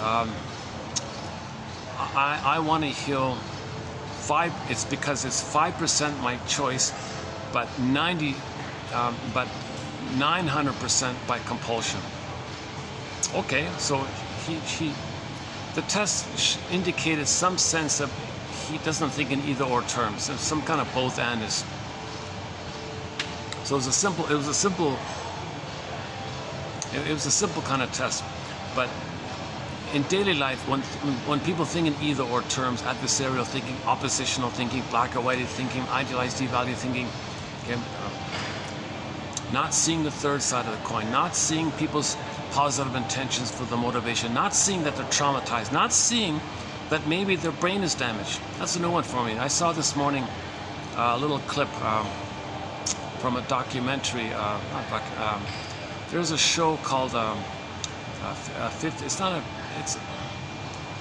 it's Canada's version of 60 Minutes, right? It's called Fifth Estate or something. It's okay. Some of it's okay.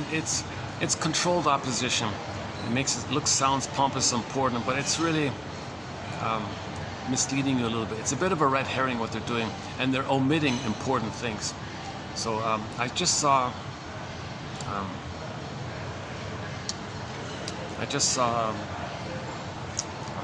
somebody was talking about it, so I looked it up. It's called about the sugar issue. What's it called again? The Secret of Sugar or something. So they did like a, I don't know, like a half an hour program called The Secret of Sugar, or The Dark Side of Sugar, or The Secret of Sugar. Something about the sugar issue.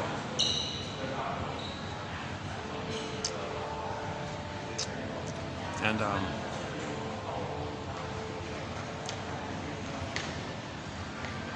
so a lot of things they don't tell you. First of all, they don't tell you the psychology side. They don't tell you about the plunder, like plundering the planet and controlling the like pillaging the planet side. Causing. They don't talk about broader issues, and they don't talk about psychological issues. They're sort of nitpicking about what you're being told about the biology of sugar, that kind of thing. So it's kind of minimal like that. But there was one little clip in Rhode Island, I think in Rhode Island or something. Some research did an experiment. So she had two rats or something, and they both had the same food or whatever.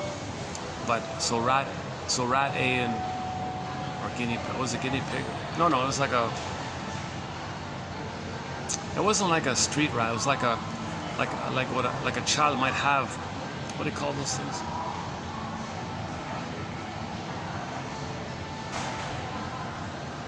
Guinea pig? No, not a guinea pig. It's not like on the street rat, not like that, but I guess they did call them rats, didn't they? They didn't look like rats, you know, but maybe just for simplicity they called them rats, but I think there was something else. Anyways, so they both got the same food, okay, but the second one, they added sugar to it, like the white stuff, the powdered stuff, the deadly, what's it called again? Oh geez, they called it, they had a nickname for it. Pure White and Deadly. Is that right? Then there's a book called Pure White and Deadly in reference to sugar. They're calling sugar that. They're not calling people that. Nobody has white skin. Forget that. Huh? Everybody's a shade of beige or shade of brown tone of skin, depending on how much melanin is in your skin due to how much sun exposure you have. Some lose the tan, some keep the tan, but it's all within the range of beige to brown. So shade of beige, shade of brown. But I'm not sure if he was trying to scare people with that, or just by accident, or just to get attention or something. But anyways, he wrote a famous book called Pure White and Deadly or something, referring to sugar. People attacked him, but now the books come back, kind of thing. They explained it in the documentary about that. Get back to the two rats. Okay, so you got two rats. Everything's equal according to them. The only difference is they gave rat B. They added some white refined processed, highly refined processed white sugar, like a teaspoon or something, in his food for a period of time. I don't know. Did they say how long? 2 weeks or something? I forgot. Okay, so one got a regular diet. One got one with the white sugar in it. So the rat A, no added white sugar to it, and rat B got the white sugar added to it. Yeah, something like that. Okay, so they did the test. They threw the first rat into a bathtub of water and see if he could climb out and figure out how to escape. So sure enough, they had like a little ledge there for him to hop on to save himself, kind of thing. So he had to swim around, think, not this one, don't turn left, don't turn right. What about so he figured out like that. He could think reasonably, everything was working normally, and he hopped up on the ledge there within 5 seconds. Okay, they threw the second rat into the bathtub, and he was like lost. He turned left. Did he turn left? He forgot. Turn right. Oh, what did he just do? He forgot. How about just randomly go this way? Did he learn from that? No. Did he remember what he did before? He repeated the old wrong thing. So he was lost in this. He had no memory. He had no thinking skills. No reasoning about anything. Like don't go there, or don't bother going that way. And he was just randomly lost, and he's at the risk of drowning, right? Anyways, by accident, after 36 seconds, he by chance he found it, so he was okay like that. And the experimenter said, well, the rat bee's brain is fried, it's damaged, it's deranged or something. He couldn't learn, he couldn't think reasonably, and the only thing we did was give him white sugar. Now people complained about this. That's not fair, you know. You can't generalize that. But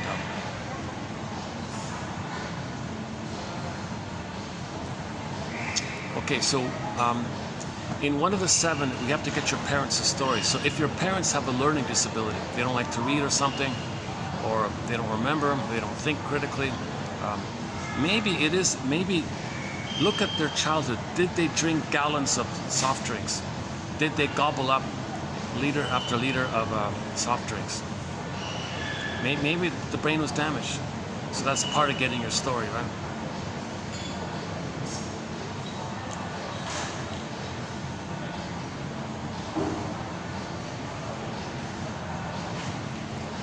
Okay, I'm a little disorganized in this video here today.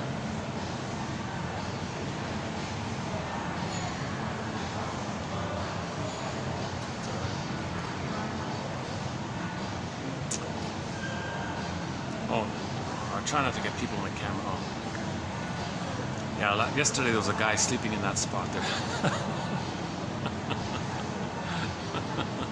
While I was talking, he just fell asleep.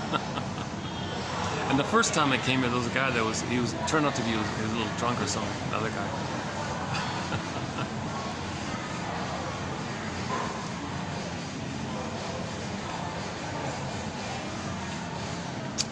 And they explained that like there's in one can of soft drink, there's 10 spoons of sugar in it, and it's done in a way, I think, that tells your brain to not know that you're getting the food, so you're not even aware that you're getting it. So they said in the restaurant when you arrive, they give you a soft drink right off the bat. Then you end up eating more because of that. Because it makes you numb to recognizing, are you full or are you not full? It shuts that part of the brain down or something. Otherwise, you'd be disgusted to drink so much sugar like that. That's why that was one thing I noticed about Inside Out 1. She was drinking all the Coke can, but disgust inside didn't jump up. The broccoli came, ugh. But the can of Coke with 10 spoons of sugar in it, she accepted it. So they didn't. But authentic disgust would recognize, ew, I can't eat all that sugar. Oh, so back to the documentary, Fifth Estate, The Secret of Sugar. The conclusion was that when people develop diabetes. When people develop Alzheimer's, it's diabetes of the mind, diabetes of the brain, a kind of diabetes of the brain when people get Alzheimer's, dementia, and all that. So they think there's a link between all this processed white sugar and later on people getting problems in that kind of area, diabetes or Alzheimer's, strokes, and things like that. Not strokes, that's another one. So what that documentary didn't do, they didn't touch on the psychology. Nothing, nilch, nada, not one iota. That they were looking for mother's sweetness. No mention of that. They were looking for the food because food is mother, but it's not mother, but it's a symbol of mother, so it doesn't work. No reference to anything like that. And the plundering the planet issue.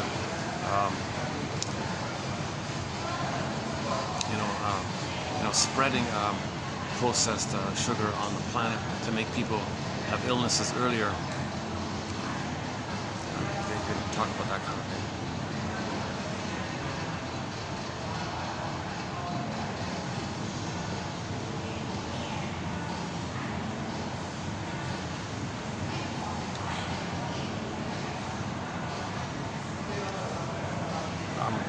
Okay, let's go back. So I'm talking about the 7 we have so far.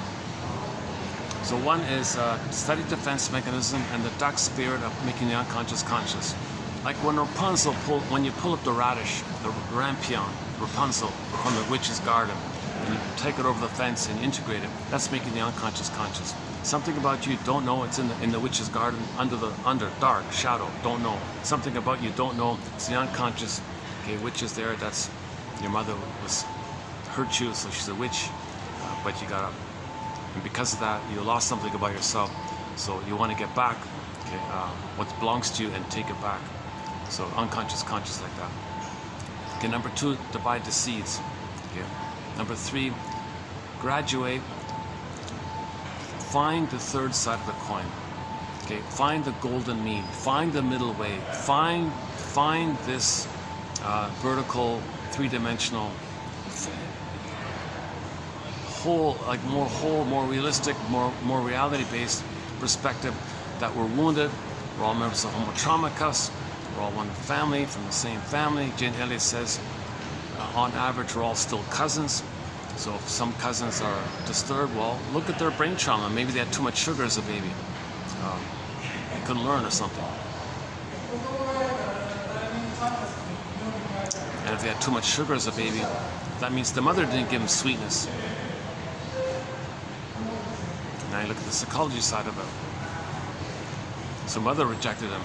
So the Faustian deal, they rob others of sweetness because mother robbed them of sweetness. Mother polluted them, they pollute the planet as a reflection of their inner state.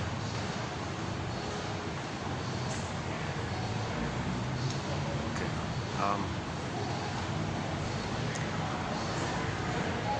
Oppositional thinking.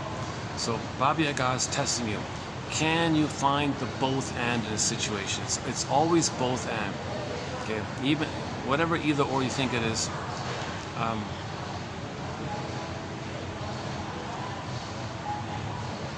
the two come from one. You see, the one includes the two, so you got to find the one that includes the two somehow.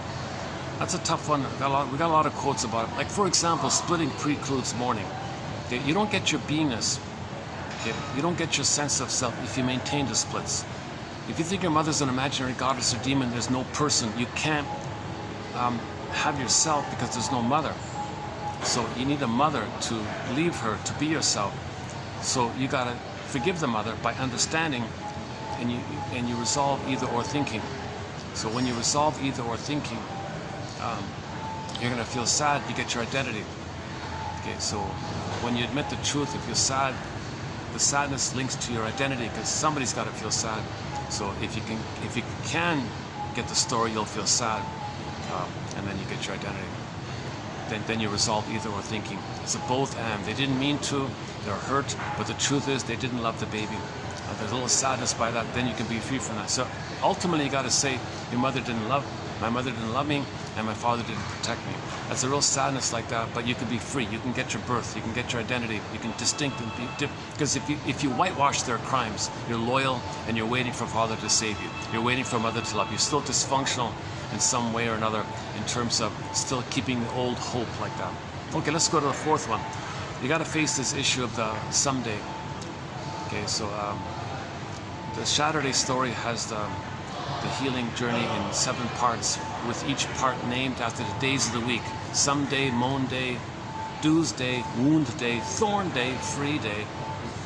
Emancipate yourself from free day, and then Saturday, the false self dissolves away or shatters away like glass shatters away. The false self disperses away, shatters away. So the episode's called Saturday, about the double motif.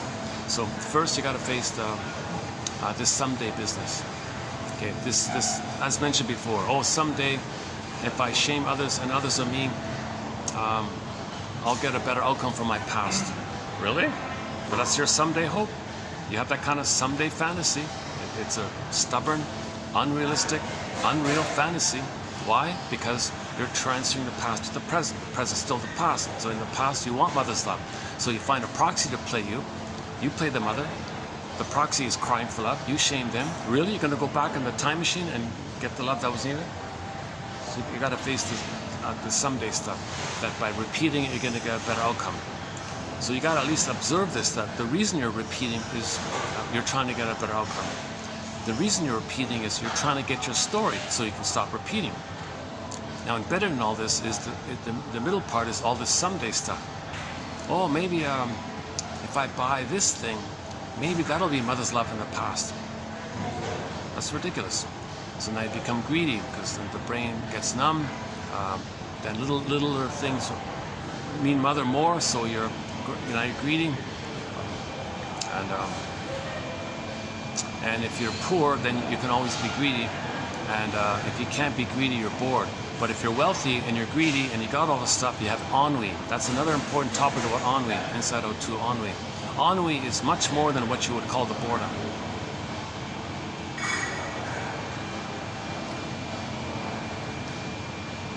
Okay, so greed doesn't work, obviously. Envy doesn't work. Okay, protesting, treating others the way your mother treated you. Your mother hated your goodness, so you hate other people's goodness because others are you, and you're the mother who hates goodness. And then you hate the one you just hurt, because the one you just hurt suddenly poof is your mother, and you're angry at your mother. So, and you think that, well, someday if I do this, I'll get a better past. I'll undo the past, get the love that was in the past. I'll change the past. So you got to face this unrealistic, unreal kind of thing like this. Okay. Now embedded, one example. The example back to a Gabe story. He had this kind of someday hope himself. Before he confronted his traumatic script, before he confronted the Papa Master, before he confronted this traumatic script or Papa Master, before he did that, what he was doing was he lived in this someday mode. So he had this someday mode. So mother wanted him as a baby to be unhappy. Okay? That way she controlled him, and he would always attend to her. Because when the baby's hurt, he's trying to save the mother. That's what the mother wants. She wants to supply. So he was loyal to this. He was loyal to the mother. To have a mother, he's got to be loyal to her. So he repeats, and mother, am I making you happy? I'm repeating the thing. Okay? You don't want me to be myself? I won't be myself. You don't want me to be happy because you want me to serve you? So he's self-defeating like that to preserve his loyalty. He's whitewashing the crime because he wants to have the hope that mother will come. The second hope was, maybe father will come and protect me and guide me and help me get out of this mess with the mother.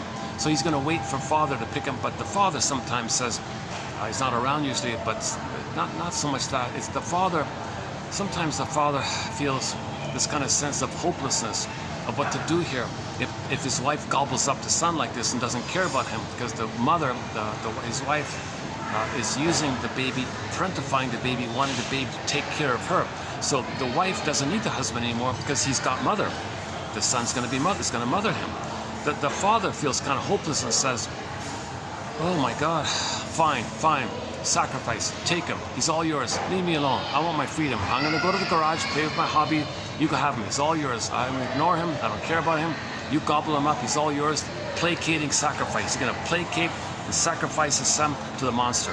Okay, so all these mythologies about like that, it's like that. Don't take myths and fairy tales are metaphors, they're symbols to describe psychological memories. So when the mother does that, he gets a psychology memory like that. Okay. So if he were to be successful, he'd give up the hope that father would save him. He can't give up the hope. He wants to keep the hope. If he keeps the hope, that's his hope, to be saved. So if you try to be self-initiative, if you try to do something functional, it'd be like giving up the hope that father will come. It's like admitting the father won't come. If he admits the father won't come, in his mind, the mother gobbles him up, the monster image, right? So he doesn't want to be gobbled up. He'd rather have some hope. So to maintain the hope, he was dysfunctional. So this Gabe guy was doing both. He was passive, waiting for some magical savior thing. The father would come, and at the same time proving his loyalty to the mother. So in proving his loyalty to the mother, okay, he recreates situations that reflect what took place in the prototype, in the template, where the mother wanted him, hurt, and when he's down and out, mother will come and take care of him. So the only time he got any kind of positive, quote unquote, positive attention is when he failed and was upset and crying and hurt and fell down and broke something, cut himself. Mother might come like that. Okay? So he didn't get mother's support or of acceptance or communicative matching or like a little improv, like a yes am. He didn't get any kind of support for his development. He didn't get any kind of positive support because the mother didn't want the child to leave her because he wanted to use him. So he all he's got with the mother is that if he recreates disappointments and failure, maybe mother will come and be nice to him. So this Gabe guy was having all these accidents. He'd break the vase, broke the car, and was late for things. He had all these little dysfunctions again and again, every day. He called himself Mr. Bad Luck or something. Other people called him a loser and a failure all the time. So, but he was loyal to the mother. Mother, you see, you wanted me to be a loser and a failure. I am doing it. I'm loyal to you. He's talking about the voices in his mind. Okay, he's still, it's a rather bittersweet. Back to 23. Go to 23. It's rather from the Twilight Zone episode, One Life Furnished in Early Poverty. It's quote, it's rather bittersweet how we spent so much time trying to justify ourselves to the shadows of those who are long gone. Okay, so he's trying to justify himself and win love to this voice, this shadow voice from a mother long gone, from another era. So it's bittersweet like that. What is he doing? He's not going to get her, right? Okay, so he was dysfunctional to be loyal to the mother and to keep the hope that father will come and save him. Maybe the father will change his ways and say to himself, yeah, let me help my son. Let me help my son out here. Let me pull my son out from the jaws of the monster. I mentioned that because there's a YouTube clip where some dog fell in the water or something, and it was a baby crocodile had him in his grip or something, and the owner had to. It wasn't a full crocodile, so he didn't quite gobble the dog up yet. Just had him in his. He didn't have teeth, I think. It was a baby crocodile, so the guy had to jump in and free the dog from the baby crocodile, and the dog darted off. So the dog was happily and relieved to be free from the grip of the crocodile. So maybe he feels like that. Maybe he feels like that dog with the baby crocodile. And, so he's hoping that father will come, open the jaws, and let him run free like that. Because if he gives up the hope, he's passively stuck with the mother like that. And if he tries to do it on his own, the mother will clamp down or something, he thinks.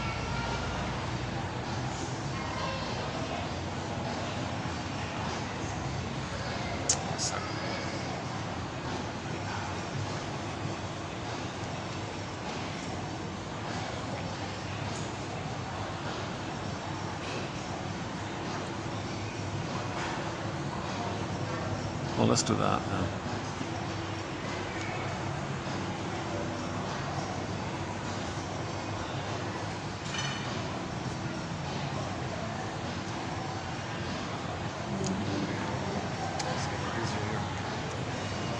Check it. What's the time? 1:40. So I've got only 40 minutes left on the camera. Oh, it's 4 o'clock. You're kidding. Seriously? What? Well, yesterday I came here I came quite early, that's what it is. Yeah, okay, we'll do this within 2.5 hours, that's fine, okay.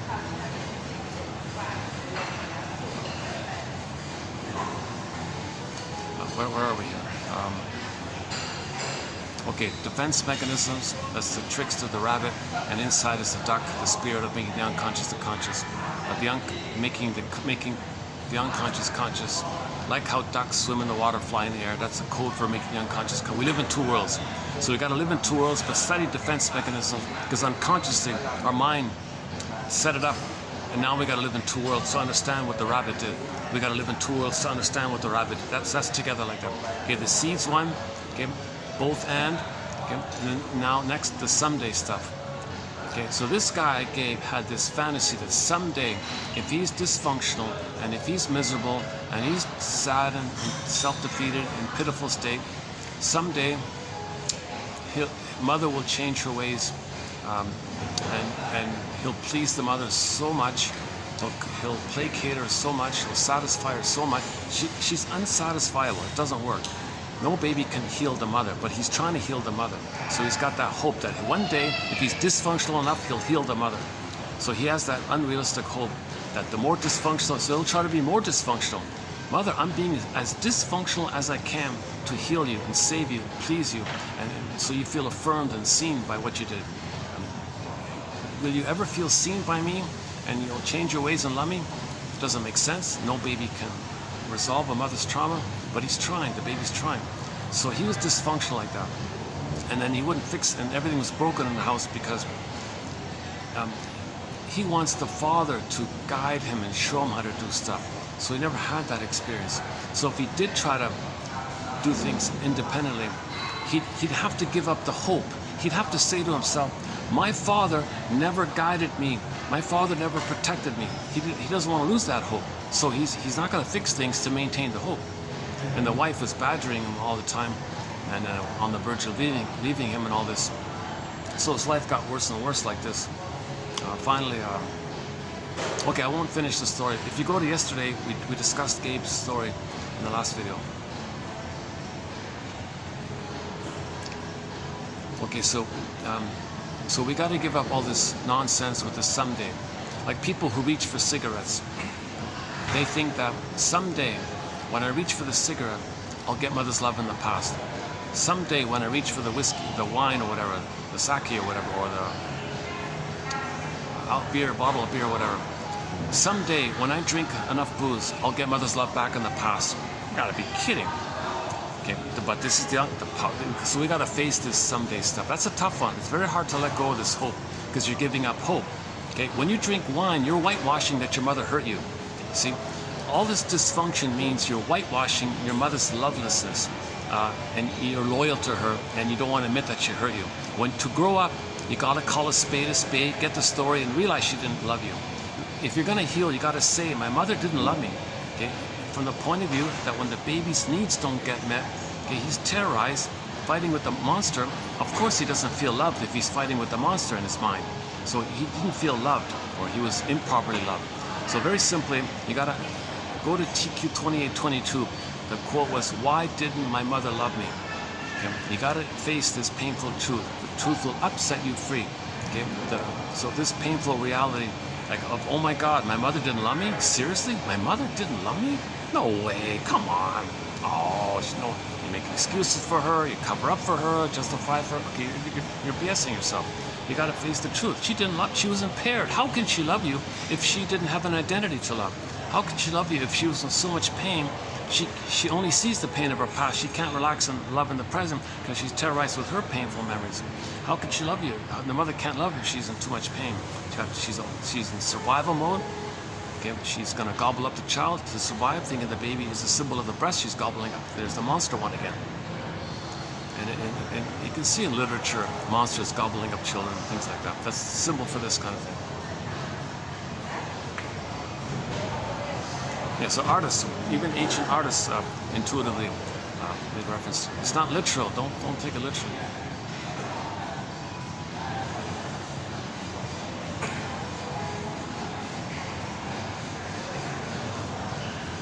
Okay, let's say you do face all of these someday things. Okay. Yesterday the example was, if only the slot machine, if he can win like a profit, like at a surplus, he'll get mother's love in the past. So he'll repeat the hope and rejection that he first experienced with the mother. So the baby was allured and promised mother's love. Okay, so he was enticed and excited like that. Rejection. Okay, so repetition compulsion. How is he going to repeat that? How is he going to repeat that? What can be symbolic in the present of the cold, refusing mother? Hey, what about a slot machine? That's kind of cold and refusing. Yeah, I'll put my hope in the slot machine and get refused. So he's repeating it. So he's got the hope that by playing the slot machine, which is a symbolic repetition and reenactment of the failure with the mother back in the nursery, that he'll get mother's love back in the nursery. Unreal stuff. Same with the alcohol and so on. Okay, then you feel a moan if you can get that. That's huge, because in the healing journey, your mother still has someday. Your father may still have someday. So that's part of the forgiveness of getting their story. But if we can face the someday stuff, then you feel a moan. Now you're 7 days of the week, moan day. And the next one is you got to go deeper, dues day. Okay, this is the no baby's guilty and in debt to the mother, has dues to the mother, obligated to. It's no baby's responsibility to save the mother, but the baby wants a good harmonious relationship with his mother. So he's going to try. What do you want? What do I got to do, mother? He always fails. Guilty. He failed. Guilty. He's in pain. Is he being punished? Did he do something wrong? Couldn't save the mother. Guilty. So he's got to cope with this pain. So he makes the conclusion that he's always in debt. He's always in guilt. Okay? Debt and guilt in German are the same word called Schuld. So now he's in a permanent debt or something, meaning he feels badly that he didn't save the mother. So he's stuck with this debt, guilt feeling. He wasn't born, quote unquote, sinner, like a criminal. He wasn't born, but he feels that, and he makes that belief about himself in correspondence to his need to believe that the mother's loving him. Remember, need to know, he can't know the truth. So it corresponds that if he's got to hallucinate the mother's wonderful and perfect and beautiful, and he's in so much pain, he just naturally concludes he's defective, born bad. Now later on, when in the plunder system, okay, when people tell you, oh, you're born bad like that, you're born a sinner, all okay, they're co-opting this to prevent healing, right? So the pin goes in with trauma, and society keeps the pin in with this nonsense. Hope I'm not bothering you. There's a couple beside me peacefully trying to have their tea. If I'm talking too loud, just let me know. Oh, they didn't even hear me. Oh, they seem totally fine. Okay. Oh.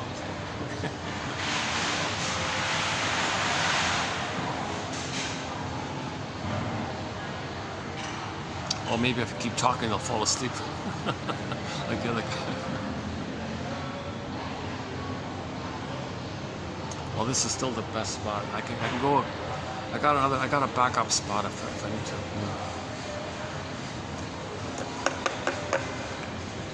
Okay, so where are we? So we're currently talking about Doomsday.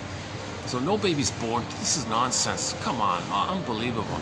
Baby's born to be loved. Baby expects there to be a mother. Baby expects a nurse and be held and soothed so he can go through the developmental process, have his beingness, have his golden ball. He's ethical and moral and has the capacity to love. The fountain of love, person to person. So you're intimate. You can make I statements. You can free associate. You can share intimacy. She can share intimacy. There's like a fountain of love where you're both learning and you're creatively there's some kind of a bluebird is there when there's a fountain of love, a spring like that. So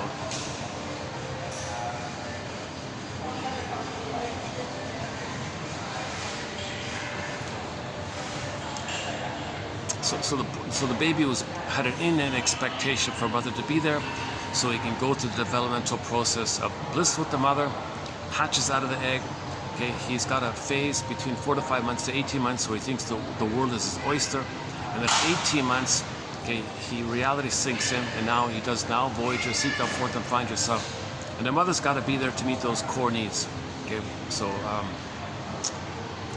first 4 to 5 months, okay, she's the blissful egg, and then 4 to 5 months to 18 months, okay, she just keeps the baby safe, but don't rebuff the baby for his thinking it's all about him. Let the baby indulge in the fantasy of little God, and mother goes, oh, you're little God, baby, oh, great. Have that kind of acceptance. He needs that, and it'll naturally dissipate at 18 months, where the baby says, oh, reality sinks in here. I see, I'm a person, mother's a person, we're all people, whoa. Okay, now he's curious. Now wonderment sets in. Wonder, play the song Wanderlust. Now he's got wanderlust. Okay, Pavlov's dog is coming out with a song next year, 2025, called Wanderlust. I haven't heard it, but they announced it.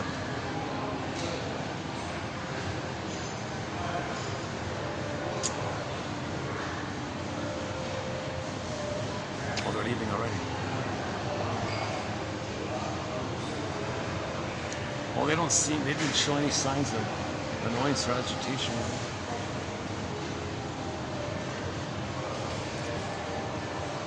Well, they're a couple, they're happy together. See, there's the child side of me. I want to make sure everyone's happy. I'm not bothering anybody. Right? It's half adult, half childlike, I think.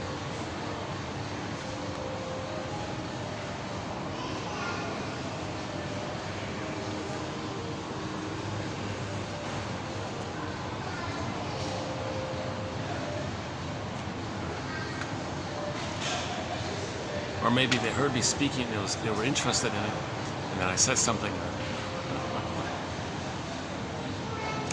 Okay, where are we here? So we're still talking about the doomsday. So we gotta update this false belief. Yes, we made this belief in our desperation to make some sense of the trauma. So we kind of organized it and made some sense of it. The jargon is moral defense. Maybe it's like a little judge, like on his with his gavel there, gonna make a moral decision, like who's right and who's wrong, who's guilty, who's innocent. Mother innocent, Kaplunk. Baby, I'm no good, Kaplunk. He does it himself like that. He wasn't born with this Kaplunk. He did it himself when he was hurt by the mother. So no baby's born guilty like that. No baby's born with the responsibility. Like nobody said to the baby in the uterus, "Hey, baby in the uterus, how you doing in there? Soon you'll enter into the land world. Yes, you're in a blissful place in the water world, but you're gonna be born, okay? And when you get born, you have a responsibility to save your mother and heal her trauma." Really? Come on. Okay, so we got to face all this unconscious guilt, unconscious debt, this dues issue, this issue with the guilt. Guilt meaning dues meaning guilt, meaning like that. No baby's guilty. This nonsense. No baby anywhere, any place, anytime, anywhere is guilty. Come on. In the Twilight Zone, there's one episode about the nightmare. He had a Groundhog Day nightmare. It was about this. Okay, so just quickly about that one. This guy had an older sister, and the mother was a witch and all that, right? Meaning unavailable. In fairy tales, when they say the mother's a stepmother, okay, that's the dark side of the mother. And at birth, the loving mother disappeared. Meaning, in the uterus, maybe mother was loving, but at birth, mother, the connection wasn't there. Mother was in a bad mood, used the baby. So now, the baby sees the mother as the dark side of the mother. So when we say that the mother is a stepmother, that's the dark side of the mother. So wicked stepmother is code for the narcissistic bitter side of the mother. The mother's still there, but we don't see the good side of it. So we mainly see the dark side of it. Okay, so in this Twilight Zone episode, there were two kids. The older was the daughter, and the mother hurt her. But she did have a connection with the father, feeling some sense of protection, some sense of safety from the abusive mother. Now the father can't do it, the mother's supposed to do it, but at least he can kind of protect her from the abuse of the mother. So this daughter really had a strong, it was like her last hope kind of thing. Now she had to sacrifice the hope to the father, could be the mother, so that's a huge pain for her to accept that. Because maybe she thinks the father can do it. Father can't do it, so she's got to learn that. But at least the father could protect the daughter from the abusive mother. So this daughter had a huge dependency or need for this ongoing, continuous, good relationship she had with her father, let's say. So when the son came, when her younger brother came on the scene, she thought, she was terrorized. If the son interrupts this, she'd be exposed to the mother, she'd be gobbled up. So she didn't want the son around. She didn't want the son. She rejected her brother. Now, when the brother came on, let's ask ourselves the question. Did this little baby boy do anything wrong just by being born? Just by being born? Did he do anything wrong? No, he didn't. But when the mother says, "I don't want you, son," for her reason, he feels guilty. He feels defective. He did something wrong. Did I do something wrong? What did I do wrong? Okay, I can turn the page. They did a 2-in-1 condensation. Another turn the page one is usually when the son appears and the mother gobbles him up, father says, fine, take him, leave me alone. But sometimes the father sees this and feels jealous and wishes the son wasn't there. Again, like before, when this son is born and the father rejects the son, did the son do anything wrong by being born? He didn't, right? But he believes he's guilty because he picks up the message that the father doesn't want him. You shouldn't be here. I don't want you here. He rejects the baby. So he had another memory. So those two were put into the mind of one person called, what was the guy's name again? Oh, whatever his name was. Sorry, I forgot. Okay, so so this guy grew up and he's trying to heal. So he got into a repetitive nightmare where this internal experience of all this guilt was transferred onto a courtroom situation. He watched a lot of TV shows, Perry Mason, whatever, so everybody's guilty in these shows, these crime dramas and all this. So he felt like that, so that symbolized how he felt.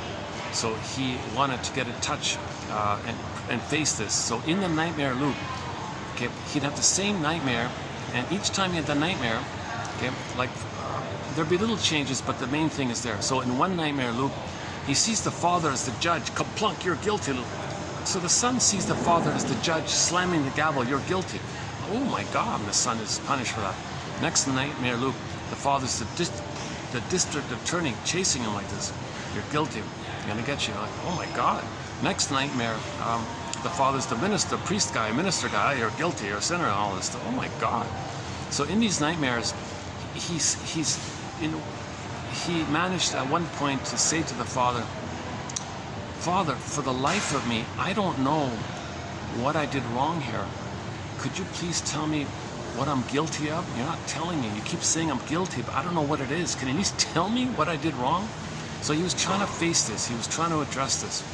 Now the show ended. He still had the nightmare loop. And we didn't get to the sister part. So if there were like a part 2, he'd have to face the sister as well. Okay, this is the dues, this issue of the dues issue. The guilt issue. No baby's guilty, but he makes himself believe he's guilty to get along with the mother. That's something that's called a trickster. Back to the rabbit. See, that's why you study rabbitism. The rabbit is the trickster energy to get along with the abusive mother. The rabbit says maybe we can say the rabbit says you're guilty. Sorry, baby. I gotta do some rabbit trickstery here.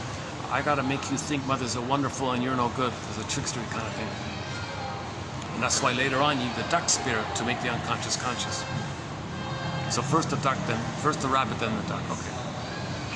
Okay, so let's say you face this, you update your false belief and say you're not guilty. Every baby has the right to be for some happiness and to be himself. A lot of babies feel, I don't have a right to be happy. I didn't save my mother. I have no right to be happy because I didn't save my mother. Okay, come on. No, you do have a right to be yourself and to be happy, to be connected to your feelings, have your golden ball. Okay, you might not be perfect and all that, but you do have a right to have some measure of present-day happiness like that. So you gotta update the script like this. Now, when you do that, the construct, okay, the memory voice comes in. No, you don't. Yes, I do. Back off, bully. You know, send the Doberman Pinscher on that. In another Twilight Zone episode, the hero was a Doberman Pinscher who saved a woman from so that's a different story.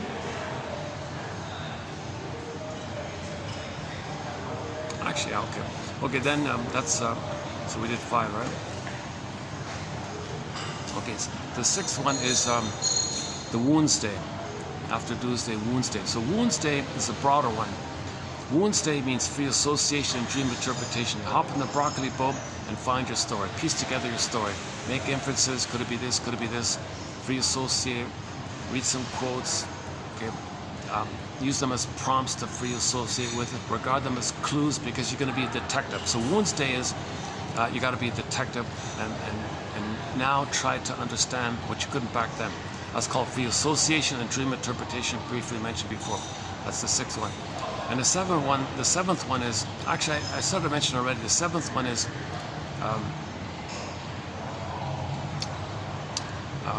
you got to admit your mother didn't love you and your father didn't protect you. That's a key one. Now I'm going to say the eighth one. I'm going to add the eighth one.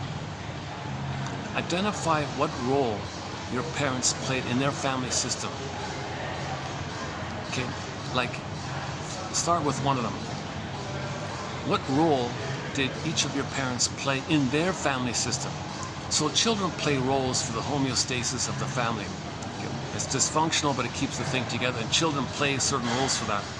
So was one of the parents scapegoated to keep the parents together?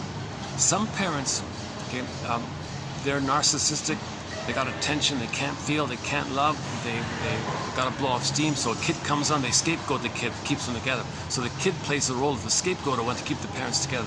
Think about your parents. Were one of the parents scapegoated because they were put in that place to be dumped on and shamed upon because the parents didn't want to know that they hate themselves. So they need someone to hate to make them unaware that they hate themselves. They do hate themselves because mother hated them. They become the hating mother.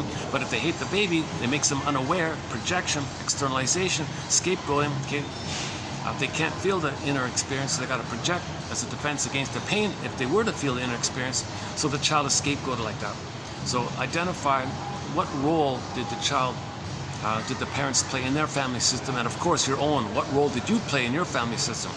Okay, so some children are seen as the star, meaning if they're going to be successful and they'll be seen by others, the parents can think they'll be seen. So the child's a proxy for their the parents' narcissistic need for supply. Give the child support and expectation to be a star. That's why some children get a lot of support, get all the money to go to schools. That's not going to work, right? And then maybe the second one comes in and they dump on him. So the mother traumatizes the kid, sets the stage up to make him be naughty, so they have the excuse to dump on the kid. Now they cloak it with the rationalization, spare the rod. So they'll have some excuse, some belief, okay, and magazines might give it to them, or pop culture will give it to you. Mother knows best and spare the rod. So you borrow these. That's a camouflage and a cloak to hide the real issue, that you want to blow up the tension that you feel with, that the parents feel amongst themselves, and dump on the kid, because they need a constant, they need them constantly like that, because the steam's coming up. Dump on the kid, steam coming, dump it. So it's called scape. So one child's going to be scapegoated. Okay, and there are other roles kids can play: the lost one, the mascot one, etc. So identify the thing about the roles. So I'm going to call that number 8.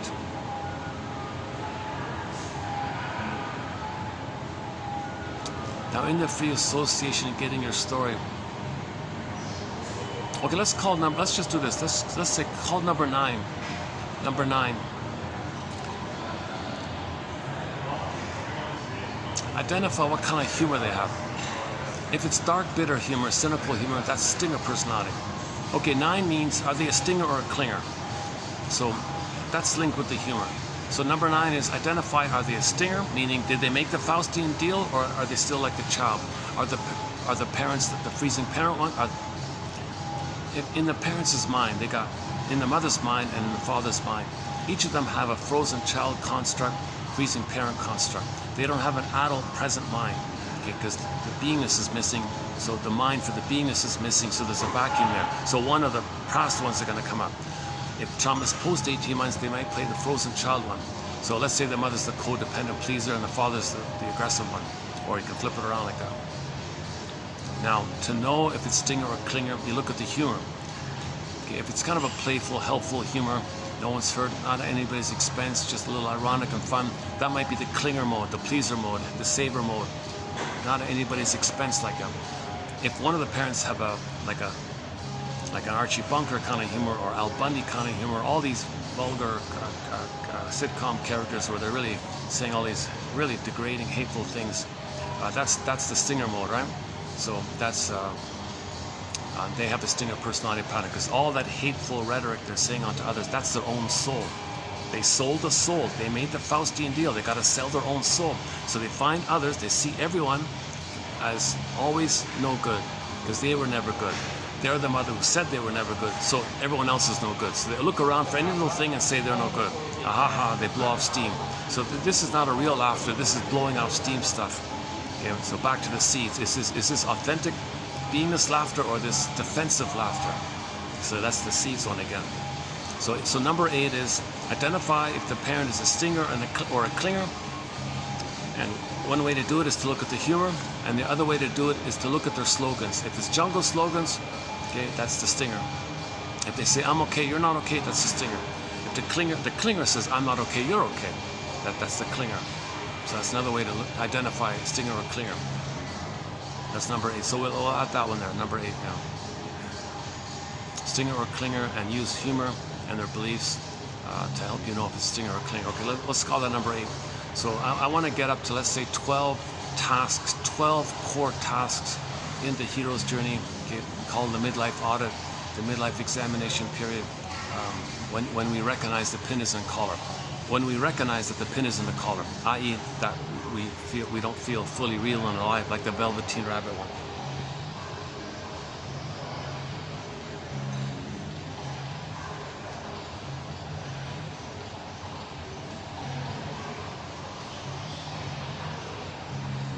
I can't quite make out if I'm being too loud or something. The fellow beside me doesn't seem to mind. It's okay. What's that?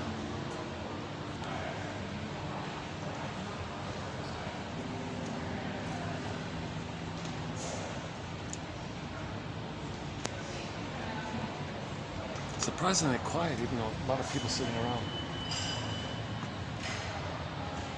Let's see what, afternoon tea, is that it? What time is it? 4:30, 4:39.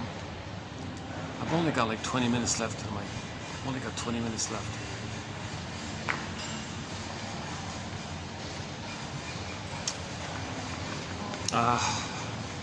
Okay, so we covered that part. This is a work in progress to talk about the tasks of the hero's journey, the second journey. The second journey begins when you realize the pin is in the collar, or you feel like something's missing, that you're living the provisional life, the unlived life, okay, feeling the life is passing you by. You feel drunk like you're in a swoon, you're in a trance, you're hypnotized, just going through the motions of life. When does life begin, kind of thing. You don't feel the pleasure of the joy because the beingness is not there. You can't mourn losses because, again, the beingness is not there. So you're not mourning, you're not feeling pleasure, and all you got is the survival stuff going on. Okay. Now, another clue that initiates a person into this initiation to the second phase of life is the late onset of PTSD. So the false self makes you unaware of the pain, but that sponge dries out, and then at midlife you may have a nervous breakdown called the late onset of PTSD. You read the checklist of all the symptoms of PTSD and you go, oh my God. Okay, you had the trauma, it's just you weren't aware of it, the sponge dried out, and now it's late on. Or the symptoms, all these psychosomatic symptoms. So the pain and the scream to the mother went inward to the body. Oh, finally they're lifting the curtain here. And now we're getting some better light here. Yeah, they're lifting the curtain there.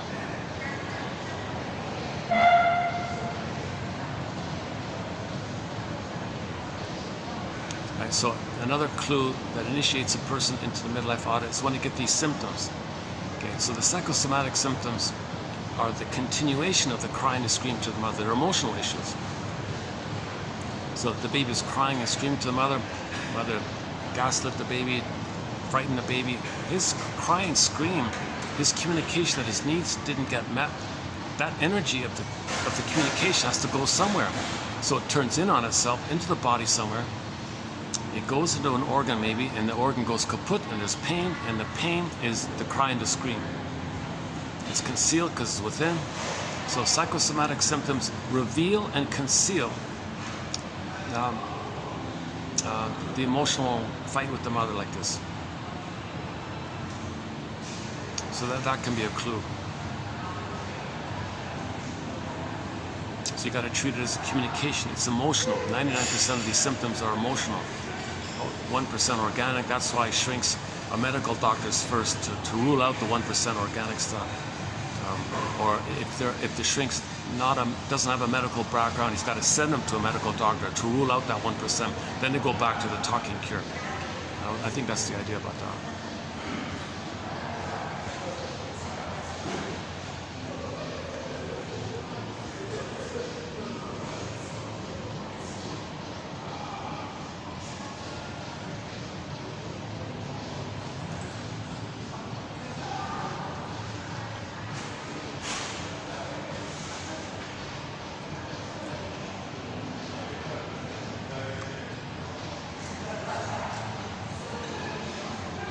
maybe what I'll do is I'll wrap up this part in the next 10 minutes, let's say. I'll just shut it out. I'll go to the AC place and run through the quotes, and that'll be a part 2. So I'll do both in the same afternoon. Yeah, okay. Gives me a little more time like that. Okay. So this is part 1 of 2 then, of 29, 25. So coming up, Ulman and Paul coming up. So we'll see in part 2 with that one. Oh, psychosomatic symptoms. Yeah, we did a good quote about it recently. Oh, here it is. Back to 2923. Do psychosomatic illnesses have an inner core of unprocessed emotions? Rhetorical question. What are the properties of such a postulated emotional core so that psychosomatic illness forms around it? Why do the psychic means of emotion regulation fail to integrate this emotional core so that in an emergency the body has to come to the rescue and encapsulate the emotional complexes ad hoc? Encapsulate, that's the iceberg, the ice, water to ice conversion. Water can convert to an ice cube. Feelings go to the body bears the burden. Okay, the body's the rescuer like that. Every body tells a story, the body remembers, the somatic memories, implicitly known, procedurally known, the body's holding it. The body's, all the energy and the anger, it's going to the body somewhere, and it's encapsulating the body. So it's trying to absorb it like that and hold it like that. And it can only do it for so long, kind of thing, right? The body has to come to the rescue and encapsulate the emotional complexes ad hoc. How can we therapeutically influence this process, i.e., what treatment options are available to relieve the body of a task causing its very illness? The task is the body doing its job. It's giving you an illness. Holding the emotions, i.e., you didn't mourn, you didn't grieve, you didn't admit your mother didn't love you, you didn't admit to yourself that your father didn't protect you. You're lying. So the pain goes, the body's holding this lie for you, and the body giving you a symptom, and you're loyal to the pain. Now, what some people do is they use the symptom as a defense against the emotions. So they focus on the symptom. Hey, doctor. Sometimes you have to, but doctor, give me a pill or operate it away or something. So you're focusing all your attention on the symptom and not looking at what's causing the symptom. That point was made in the Twilight Zone episode, the Cradle of Darkness one. Oh, we talked about the Cradle of Darkness one.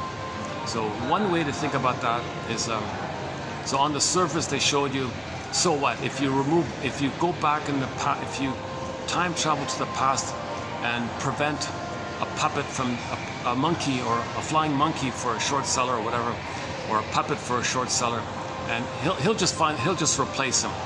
The witch doesn't care which flying monkey grabs Dorothy. So if you take out one flying monkey, another one will appear like within a minute or something, almost instantly. And that's what happened in the episode. That's also a reflection of the inner state. If we played whack-a-mole with our symptoms, another symptom will come up somewhere else or a different form, or it'll be dysfunctional some other way. So you got to look at the cause, kind of thing. So the cause is called mourning. We got to go on this mourning process. Okay, that's how we heal. That's how we grow up. All the joy for which you pray is 100 tears away. So all of this that we're talking about is called mourning. How do we mourn? Well, the person's got to be there to mourn. Well, how do you get the person there? Well, admit the truth, and simultaneously the feelings and the field of Ram appears simultaneously. Okay, so the maiden king morphed to a swan. This comes back. Okay, and the midway is the firebird. So when we do those 12 tasks, okay, finally the firebird may appear and the feelings come alive. The pin pops out, we feel again. And when we feel again, the maiden king is there. And the beingness is there, the princess is there, the Snow White's there, Rapunzel's there. And in midst of fairy tales, these characters like Snow White, they're a personification or symbols of our beingness. So Snow White comes back and reunited with the conscious house. So in Shatterday, the authentic self occupied the condo and the false self went out. The condo was the body. Who's going to be in the body? The authentic self or the fake self? So we saw the authentic self, and the false self was trying to kick out the authentic self. The authentic self said, no, we did it your way. You're such a weasel. I'm going to stay here. False self shattered away on Saturday. Yeah. Oh yeah, so back to Saturday. Yeah. 10 minutes, right? Now, to my surprise, the phones shut out automatically without a warning, but it was still saved. But last time that happened, I lost the thing. I can't tell when the camera's gonna save the phone. I've lost hours and hours. I've lost so many good videos. So I'm tempted to just close it now. I'm tempted to just shut it off now, just to be on the safe side. And then move over and I'll read the quotes. So let's do that. I'll see you in part 2. I'll see you in 5 minutes. I got a nice AC spot next door. And we'll run through the quotes, which will be part 3 of 3 on the work of Ulman and Paul from their book Narcissus in Wonderland. I'll see you in part 2 for the love of narrative medicine. I'll see you in part 2. And I'll see you in part 2. And at the end of part 2, we'll identify a song to close up with. So let's just close it here. And once again, I'll see you in part 2. Thanks very much.